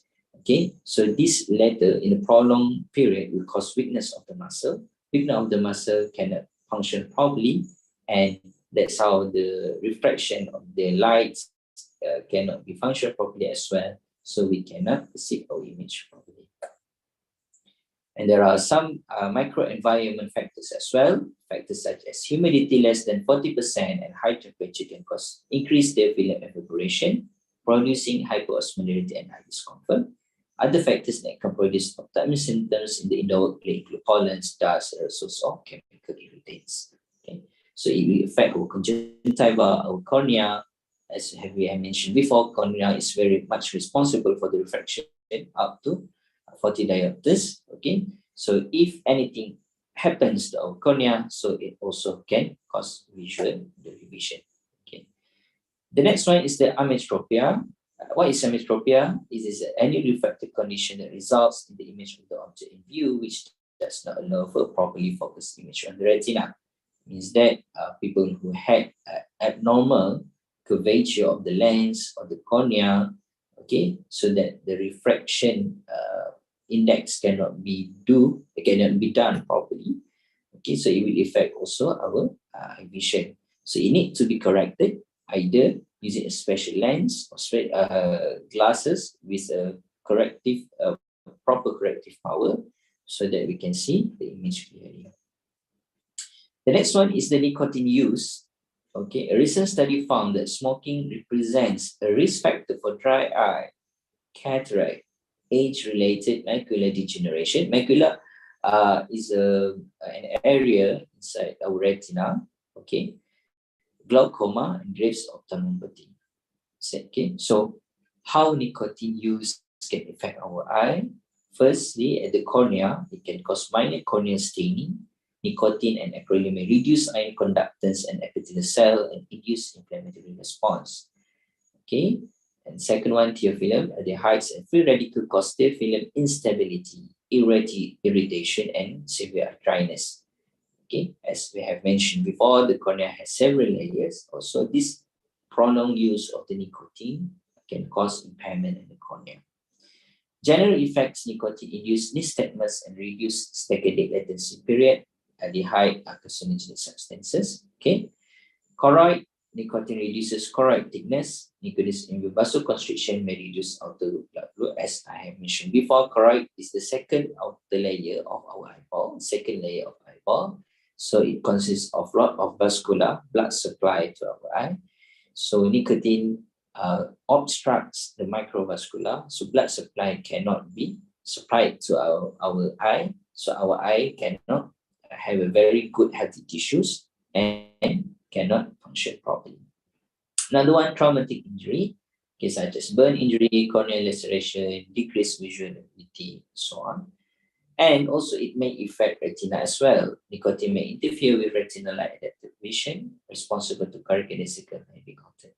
Okay, so basically nicotine use can affect all the components of the eye, the layers, and it is prolonged use, either vape or the smoking, okay, anything that contain very much excessive nicotine. Okay, so in the long term, it can cause visual impairment as well. Another factor is the screen resolution and text size. The poor screen resolution, inadequate brightness of the screen, and the glare that occur on older screen are risk factors, increasing the severity of CVS, cognitive vision syndrome. The small screen and font size increase eye strain and fatigue due to improper eye focus. So the main reason the visual disorder might occur because of the eye strain and fatigue, because we want to focus on the image. Another one is a 3D stereoscopic display. Okay, numerous studies which investigate the ocular modification of the watching a 3D display concluded that 3D screen affect accommodation and convergence abilities as well as the diagonal. Okay, so how we can know either we had this CVS or not? Okay, so first, either we are exposed to the risk factors that I have mentioned before. Another one, if we want to look ourselves either of this clinical symptom as some or not. The first one is asthenopia. So asthenopia is the technical name for eye strain or eye fatigue. Computer vision syndrome, also called digital eye strain, and extended use of digital devices are leading causes of asthenopia. Okay, when the image is not properly in the good distance, in the proper distance, or much lighting is needed, means that the amount of lighting is not optimum as well. Okay, and if there is a problem with our eye component, so all of these can cause asthenopia. So the eye strain symptoms such as itching or burning, dryness, blurred or double vision, squinting, eye twitching, pain, like sensitivity, means that any improper condition of the extraocular muscles and the components inside of our eyeball will or can cause any of these symptoms. Okay. The second one, clinical symptoms might be divergence, anomalies, and amblyopia. Atau dalam bahasa Melayu kita panggil juling lah, juling. Maknanya kedudukan, the position of the eyeball is not properly positioned. Computer operation involves prolonged near work. Vergence dysfunction include decompensated heterophobia, poor vergence facility, and convergence insufficiency. when we want to focus on one subject, both eye needs to have a very good visual acuity, especially focusing on that subjects. Okay, when we do too much work or put too much stress on the muscles that are responsible for this direction of the eyeball, and also that the refraction of the light needed to be put into the retina, okay, prolonged period will cause the weakness of this muscle. When there is a weakness of the muscle, either the extraocular muscles of the inner muscles of our eyeball, okay, which cause later, okay, the weakness later will impact either one of the eye or both eye, and this direction of the eyeball cannot be focused properly. And that's how this binocular vision disorder can occur, either strabismus, vergence, or myopia. Okay. Okay, this one is very common among us. I think it's a temporary gadget-induced myopia when we look at things very near in prolonged period, especially when we read books or sit in front of the monitor in a long time. Okay, we can have this what we call a temporary gadget-induced myopia. As I have explained before, myopia is the far-sightedness, or kita panggil it's a nearsightedness atau penglihatan jauh. Okay, so using device for a long time requires sustained and significant accommodative effort. So the highest myopia value was associated with prolonged use of smartphone and computers, and on the other hand, the lowest value was recorded using tablets and watching TV. Okay, if we look at this picture, the normal vision, okay, so the object is actually can be focusing at our retina. Okay, if we have this prolonged sit, okay, in front of the monitor prolonged period, so we might get this myopia. Okay, nearsighted eye, the eyeball is too long, faraway object is blurry. Okay, so it can be put onto the retina. Okay, because too much muscle has been used, and it will affect, okay, the position of the eyeball as well. So how we want to correct? We correct with the minus lens or by concave lens, okay, which can correct and the amount of light and the refraction, so that this image can be put on the retina. Okay. Okay, the next clinical symptoms is the intraocular pressure changes. Various studies have investigated the association between increased intraocular pressure and smartphone use. A small but significant increase in IOP was associated with being measurement on a smartphone. Excessive accommodation of verges required for close looking on a small screen contributed to the IOP increase. So if you look back all these factors and clinical symptoms and signs, usually because of the prolonged period will cause the muscle weakness, okay, either the extraocular muscle or the components of the eyeball itself. It will affect the direction of the eyeball, the light, amount of light enters of our eye, the refraction error can occur. Okay, so all of this can cause the image not be put on the retina, and we cannot perceive the image properly. So basically, there are two kinds of disorder we had, either the vision related or the ocular surface related. Okay, in summary, refractive error will cause blurred vision, diplopia, tired eye, sore eyes, heaviness, headache. Okay, so we cannot defocus and the constant accommodation, stimulation, eyelid squinting. But the oculomotor, okay, associated foria, vergence, accommodation, papillary reaction, all of these can cause blurred vision, diplopia, focusing difficulty, tired eyes, sore eyes, headache. So this is vision related. Another one, the ocular surface related, either infrequent blinking or contact lens wear. Okay, this will cause basically the outer part of our eye in the conjunctiva or the cornea part, dryness, itchiness, irritation, stretchiness, glare redness, and burning, blurred vision, tearing, sore eyes. Okay, or any pathology, inflammation that might happen to this conjunctiva as well. So extraocular symptoms might also occur, okay, not related to the ocular or the eyeball, okay, such as headaches, depression, and sleep disorder. And also if we do not have a very good ergonomic position, okay, during our work, it also can cause musculoskeletal symptoms as well. Okay. All right. Okay. The next one is the what we call the spatial topic that I want to focus at is the blue light and its effects. Okay. Why I want to focus at this topic, because we are very much exposed to blue light nowadays. Blue light comes from our monitor or LED, any LED usage, either of our lamps, our mobile phones, our tablets, okay, our monitor.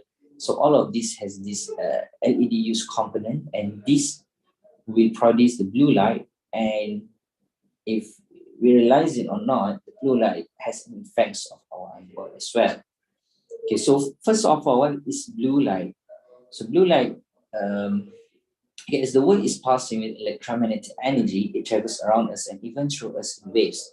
So blue light is a form of wave, okay, but it's slightly longer and less powerful than UV and ultraviolet waves, which are too short for people to see with the naked eye. So health experts have warned against the harmful effects of UV rays, which can damage our skin and our eye as well. High energy blue light waves are nearly as powerful. Okay, if we see at this, what we call the length of the wave, okay, this is the visible light, means that the light that we can see, okay, and then we've got here the ultraviolet.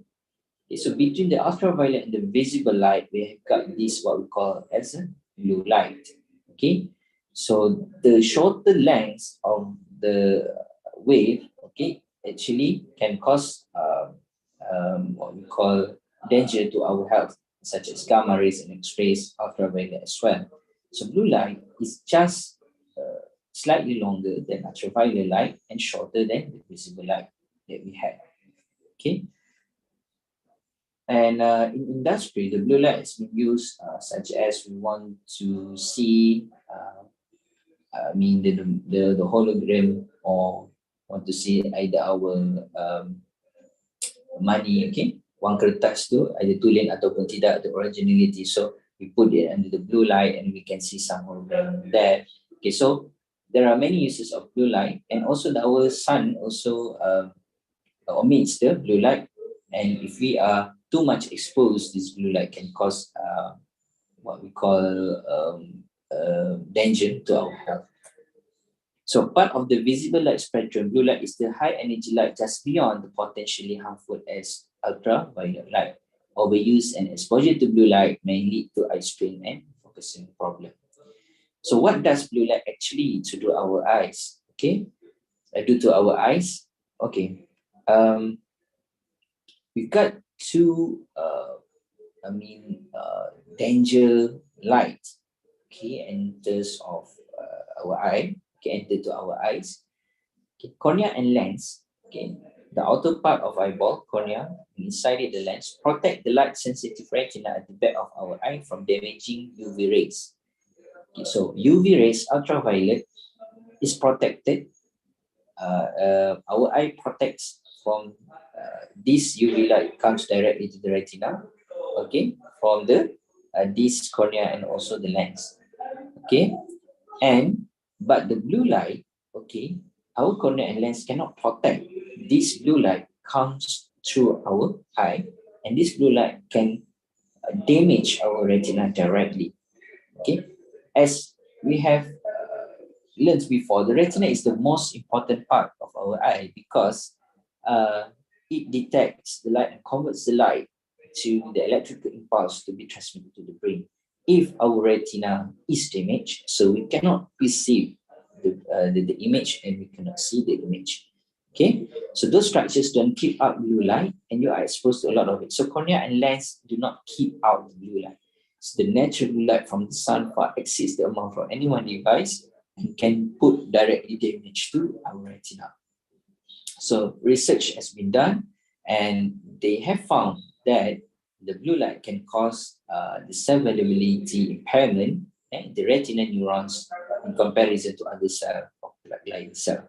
So it means that blue light they very much like to damage the retinal cells in comparison to other cells. And as we have explained before, the retina is very important to our eye because there we can transmit the signal to our brain for to perceive the information or eye vision.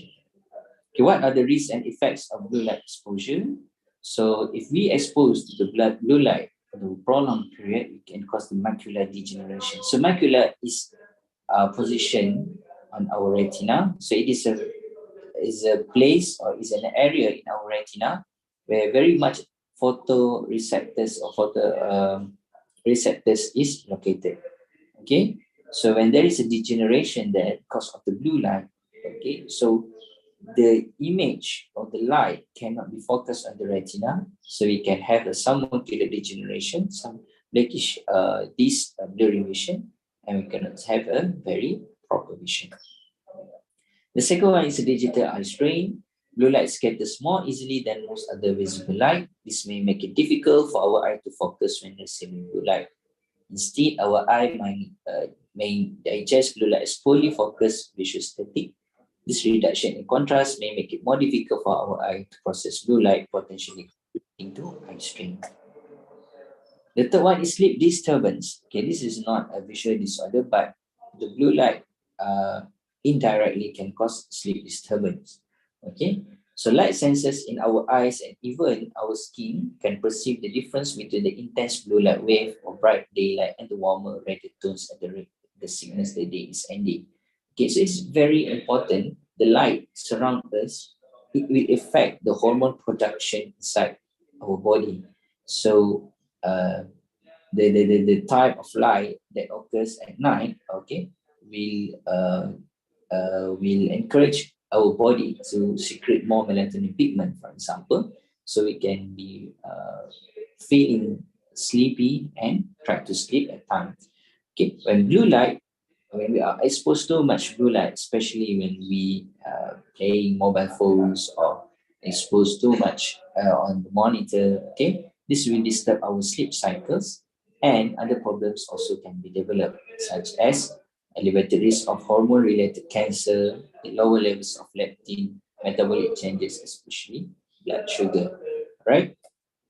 So, okay, the last one is prevention and treatment.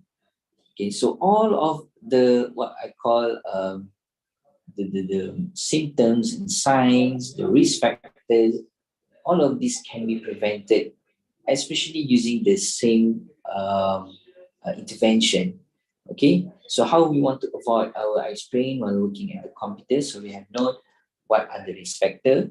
Okay, the anatomy of the eye, physiology of the eye, how our eye works, how the surrounding environmental factors might affect our vision, either through directly injured or impact our components of the eye, such as the cornea, lenses, retina. Okay, so all of these are very important in refraction of the light to be put the image of the light on our retina and image beam processes. Okay, so any of this impairment can cause blurry vision and eye disorder. So we need to, what we can do is to control or to modify these surrounding environmental factors so that we can have a proper visual acuity, proper light, proper refraction of the light, proper good lubrication, extraocular muscle. Okay, so all of this when combined together functioning properly, we will have a good visual acuity and good vision. So how to avoid our eye strain working at the computer or any devices? Firstly, we do the regular eye checking. Why we want to do the regularly eye checking? Because we want to know either we have any curvature impairment or our cornea or lenses are not function properly. So either we will have what we call lenses, special lenses, or any surgical intervention or not. So it's very important to do the eye checking if we had any vision problem or eye disorder. Second one is eye exercising. Why we need to do the eyes exercising? So because we want to have a very good extraocular muscles, very good smooth muscle inside it, such as the ciliary body and the iris, so that all of the components of the eyeball can be functioned properly. Proper lighting, not too much or not too dim of the light is very important as well. so that it cannot put too much pressure on our iris or pupil. Monitor cleaning, when we clean the monitor so the text, the object image can be seen properly, so not much strain on our eyes. Distance adjusting, glare reducing, font scaling. Okay, all of this is needed because we want to not put much strain on our eyes. Just need, because if all of this component is not put properly, our eye will become strained because we want to focus at this image. And when we want to focus, it will be too much pressure on our ciliary body muscle, our pupil, our extraocular muscles. Too much prolonged will cause this muscle to become big. And then frequent blinking, but it's very important to have a frequent blinking. So frequent blinking will cause eye tears to wash the conjunctiva. Okay, so the conjunctiva is very important to have very lubricant because conjunctiva directly into our cornea. So cornea will become can do its function, which is to refract the light comes in. Glasses wearing, if we had any impairment in the refraction of our lenses.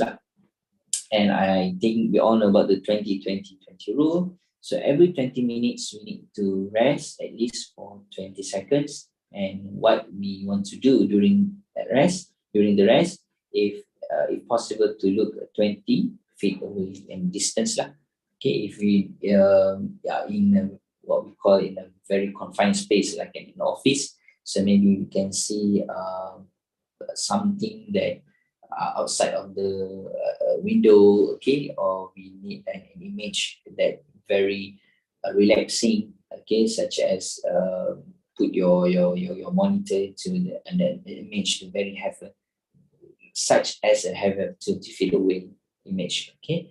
So this can help us to avoid eye strain while working the computer presentation. Okay, so for conclusion, as technology evolves, digital screen devices have become a common tool that is used for different purposes on a daily basis. So CVS, computer vision syndrome, represents a major public health problem, resulting in a variety of complaints and symptoms that can dramatically affect the quality of life of the individuals. So risk factors that lead to CVS are represented by poor screen resolution, inadequate brightness of the screen, glare, and improper viewing angle. Moreover, the small screen and the font size increase eye strain and fatigue due to improper eye focus. So what caused this visual disorder? Because all of these surrounding factors, if we do not correct it properly, it will increase eye strain and fatigue due to improper eye focus. Okay, so other symptoms might also occur. Extraocular symptoms such as musculoskeletal symptoms, okay, ergonomic problems as well. Okay, preventive techniques and population education about the burden of such lifestyle, the educate handling of various stuff gadget must be addressed. Okay, so we need to, if we have an information of the anatomy and physiology of our eye, how our eye works, and how the surrounding factors and environmental factors can affect how our eye works. So it's very important to us to modify all the surrounding environmental factors so that we can have a proper visual acuity, proper visual, and the perceive of the visual can be done properly. Okay. All right. So these are my references. Okay, I think that's all for my lectures. So I open for any Q&A session.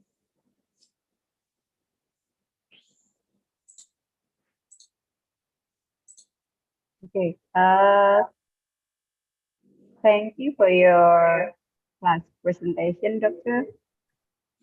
So if kalau boleh saya menarik outline kembali, tadi disampaikan yang pertama yaitu struktur anatomi mata, kemudian mekanisme mata menangkap bayangan dengan bantuan cahaya, begitu, secara fisiologi, kemudian gangguan-gangguan penglihatan, termasuk computer visual syndrome, dan faktor-faktor pekerjaan yang berhubungan dengan CVS, kemudian yang terakhir yaitu upaya-upaya pencegahan CVS bagi pengguna komputer.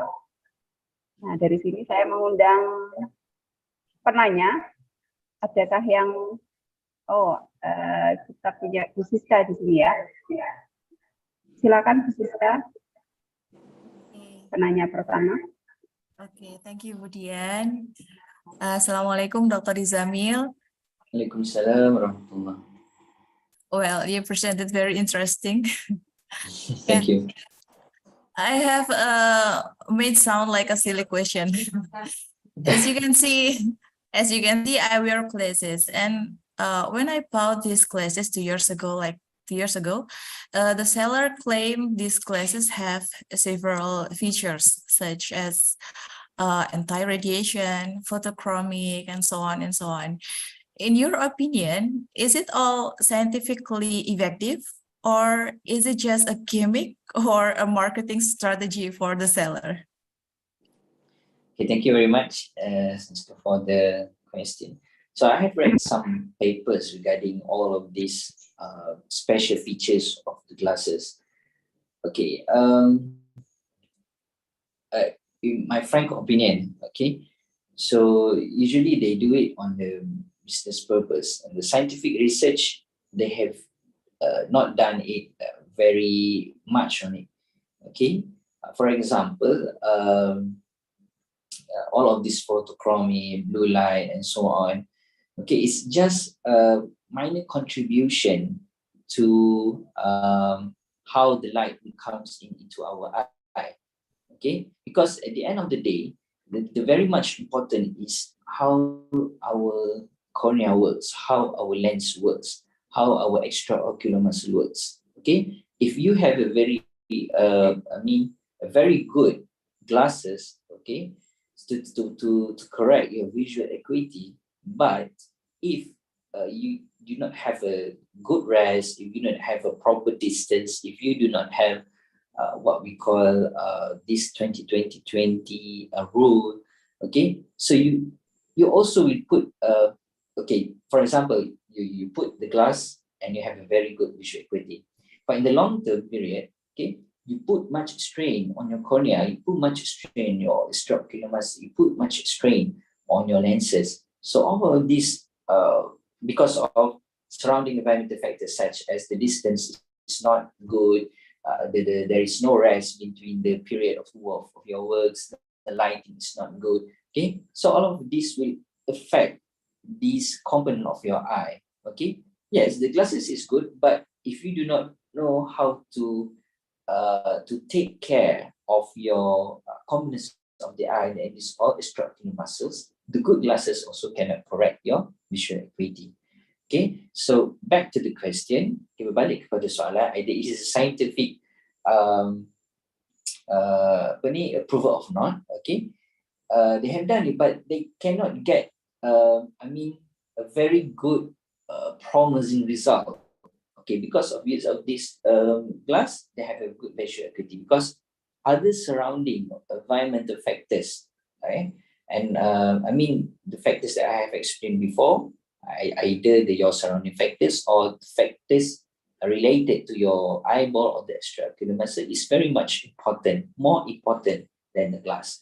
Okay, so that's why sometimes people who had glass before, and after that when they take care of their eyes very properly, okay, they can reverse back, okay, means that their visual acuity. Okay, I do not say that they do not have contribution, yeah, minor contribution, but more importantly on how you use your eye properly. That is more important, okay, than the technology or the lens, so on. Yeah, they might help, but not very much. That's my answer. Okay, thank you for the answer. Maybe next time I will choose the cheaper one. No, not the cheap. It also depends on your budget as well. If you can get a good one, right? But it might contribute better. But as I have said before, more importantly on how we have awareness. When we have an awareness, we know how to take care of our eye. That is more important.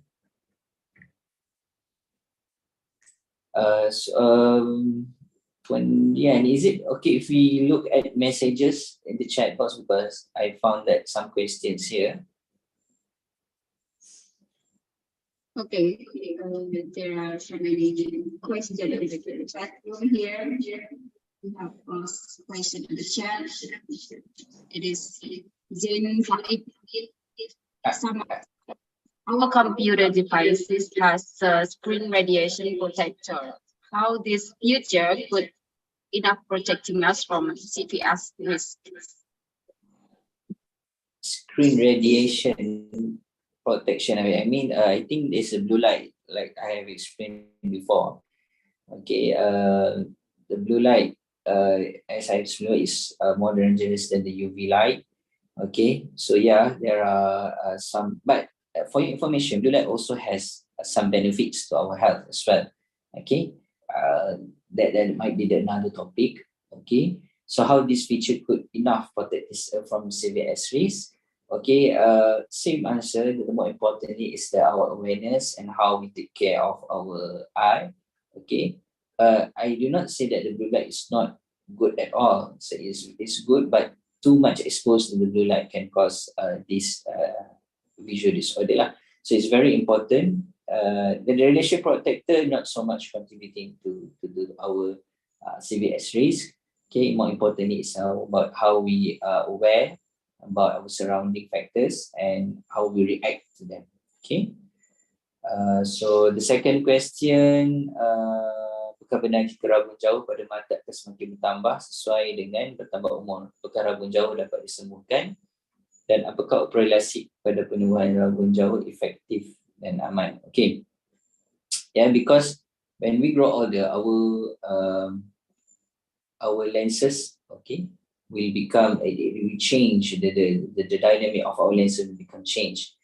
Okay, so for example, if we have this rabun jauh on the sightedness myopia during our child, so we've got this corrected lens, okay, to correct our eye. Yeah, in future, we might not need our specs, okay, if the power is stable lah. Not very much changes, okay, but it depends also on other factors as well. Okay, and for the LASIKs, usually LASIKs will be done because of the cornea, okay, curvature. They will correct your cornea refraction. So cornea will have an optimum refractive light index, and they will be put on the retina so that image perception can be done. Okay, so LASIK also can be done, but it depends on your how they check your eyeball, the curvature of the cornea, and other factors as well. Okay, how can workplace ergonomy, including lighting and monitor positioning, affect the comfort and eye health of computer user? I think I have explained it in my lecture previously. For companies, the majority of workers in computer, what programs or controls are appropriate to implement in the workplace, especially programs in the form of providing facilities? Programs, control or programs, like I have said before, this is awareness. You know the distance, you know the amount of light that need to be used, you know when you need to rest, when you have a problem with in front of the monitors. Okay, so it doesn't need to a very high technology apparatus, okay, to correct this. Okay, as long as we have the awareness and we apply it correctly, okay, so I think it's more than enough, okay, to protect our visual eye. Apakah penderita para sembuh kembali normal, medikasi apa yang paling efektif tersebut? It depends on what kind of CVS you have.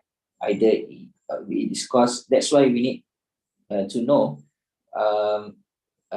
which part of our vision pathway that affected, either from the extraocular muscle or the what we call the cornea or the lenses or the retina. So we need to first identify what are the causes, what are the factors, and from there we can tackle the issue, because not every CVS has same causes.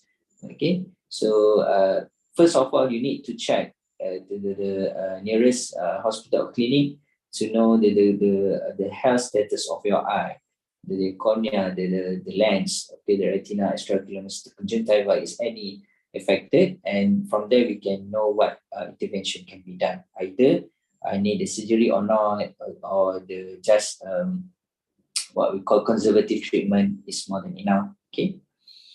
Okay, the next one, bagaimana dengan penggunaan smartphone? Apakah mereka bisa terkena CBS sama dengan risiko pada pengguna komputer? Yes. Okay, smartphone also has the blue light, especially the blue light, same as computer. Okay. Walaupun saya tak selalu bermain dengan gadget. Okay. Okay, gadget is part of the causes, one of the causes which can cause visual disorder. Okay. Other factors might also contribute to visual disorder. For example, if you are a person who like to read books, okay, and you do not have improper lighting, for example, or the direction, the distance of your book and your eye is not a good distance, or another thing might contribute this, or from your your individual anatomical eyeball is not same as others. Okay, or you have problems in your refractive index in your lens or cornea. Okay, so it's not about gadget only. Okay, you need to also consider other factors as well, other surrounding factors or your personal factors. Okay, so it might contribute to the visual disorder. Apakah anak umur 15 tahun jika lebih berisiko bahaya jika terkena CVS? Risiko tu I think it's all same, kalau mana-mana pun sama. Okay, cuma anak ni because what we call the size of the eyeball is same, maknanya daripada awak kecil sampai ke besar dia tak berubah, sama saja your eyeball. Okay, risiko tu lebih berisiko means that because this child ni dia nak guna you punya eye tu dalam jangka masa yang lama, and remember your eyeball is connected to your brain. So any improper or what we call impairment in your eye might affect the brain as well. Okay, so but the child's brain is developing, okay, years by years, so it might have either directly or indirectly lah to your brain as well. Mengalami satu dapat pulih secara diagnostikan dengan hakim secara mati yang apakah seorang mengalami satu raba dapat pulih secara permanen dari rabanya? Secara permanen, either you can glass can correct your visual. Back on what causes the visual disorder. Okay, we need to know the causes lah. Okay, so if we can identify the causes, so we can come out several interventions that can be done. Okay, for example, if you have rabun lah contohnya, so usually you can do what we can do ada you betulkan you punya refraction using your glasses ataupun lenses, ataupun yang kedua you can surgical intervention, either guna LASIK lah seperti yang dikatakan sebelum tadi. Bagaimanakah cara mengatasi perawatan mata untuk para pekerja yang di mana pekerja tersebut sering kerja sembur dengan menggunakan gadget, kerja lembur dengan menggunakan gadget untuk terhindar daripada CVS? I think the same prevention treatment that I have explained before. Okay, so if you are aware about that and correct the factors surrounding you, so you can protect your eye. Okay, all right, I think that's all. Maybe one last question. Before that, I would like to invite all of you to scan the QR code for the post-lecture quiz. Okay, so after you have attended this lecture, I do really hope that all of you can gain some information, awareness about this topic in this lecture, and would like to assess lah either you have understood or not about the contents of this lecture that I have delivered previously, just now. Okay, so very much appreciated if all of you can spend some time to scan the QR code and answer the same questions as before, but this one is a post-lecture quiz lah. Okay, so maybe before this you do not know the answer, so after attending this lecture, so you can right now know the physiology, anatomy, and can answer the question very well. Okay, in time being, any question, last question maybe, right? there any questions? Okay. Any more question? If there is no more question, kita bisa mengisi kembali kuis post-test yang dengan link yang disediakan di layar. Waktu kita sekitar 5 minutes. Yeah, 5 minutes only. Same question. 5 minutes. Same question with before. Okay.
While we waiting for the participants to fill this post test, can I say something? Yeah. Okay, Dr. Izamil, I represent the Faculty of Health Science at Universitas Darussalam Kontor. First of all, I would like to thank you for your willingness to give a guest lecture this morning. And this is one of implementation of the collaboration between Unida Kontor with UMPSA. I hope that this collaboration can continue with other activities like research or maybe community development. And actually, Dr. Izamil, Budian has a close interest in your specialty. So glad to hear maybe maybe later we can discuss research or something that can be carried out in Indonesia and Malaysia both. Inshallah. Good idea. Very glad. I'm very glad to contribute anything. Yeah, we might keep in touch, Doctor. Inshallah, can. No problem. Okay, 5 minutes is out, I think. Apakah sudah selesai menjawab kuisnya? So I will stop sharing. Is it okay? Okay. Okay, baik. It's a very interactive class, I think, but our time is limited, so we may keep in touch with Dr. Hairul Izamil in the next time. Inshallah. Baik, apakah ada tambahan lagi, Bu Siska? No. Oke, demikian telah kita simak online classroom kita bersama Dr. Muhammad Hairul Izamil. Thank you, Doctor, for joining our program, sharing your experience, your knowledge. Semoga ilmu yang kita dapatkan menjadi berkah dan manfaat. Terima kasih. Thank you also to University Darussalam for inviting me for this lecture. Really appreciate it. Yeah, you might have a good day, Doctor. Insyaallah. Baik, untuk seluruh peserta harap mengisi link absensi yang kami lampirkan pada chat room. Dan bisa kita akhiri, Dokter? Ya. Akhirul kalam, kami selaku penyelenggara kelas mohon maaf apabila selama kegiatan terdapat hal-hal yang tidak berkenan. Saya selaku moderator mohon undur diri. Terima kasih. Wassalamualaikum warahmatullahi wabarakatuh. Assalamualaikum warahmatullahi wabarakatuh. Thank you very much. Thank you all. Thank you, Doctor. Okay. Okay.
Sudahlah, lupakan saja semua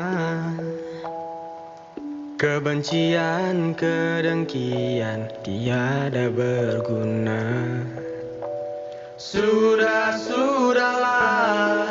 jangan ada amarah. Bersama kita bangun Indonesia tercinta. Biarkanlah nurani bicara, satukan langkah kita bela Indonesia. Kobarkan, gerakkan semangat untuk membela, berjuang, berkorban untuk Indonesia jaya. Satukan, kokohkan, eratkan tali ukhuwah, bersama membela untuk agama dan bangsa. Dengan keharmonisan dan kebersamaan menuju Indonesia bersatu. Indonesia satu, Indonesia bersatu, Indonesia satu. Menggapai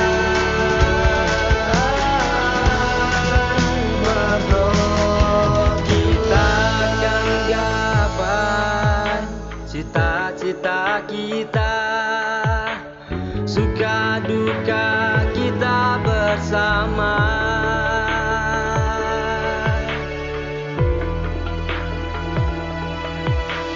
Marilah kawan kita bersama, kita akan warnai dunia. Bersama-sama kita akan berjuang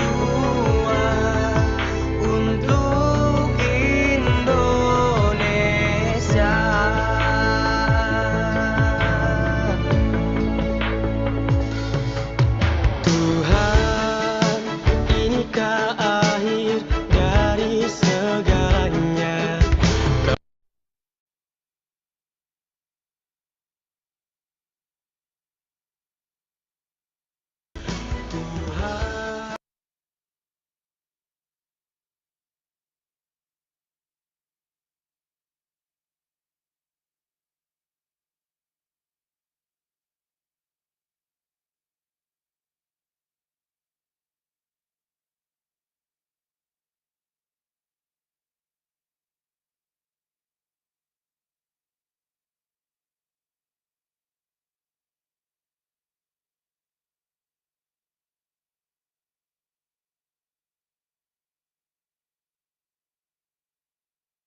syukuri semua adanya, karena di hari nanti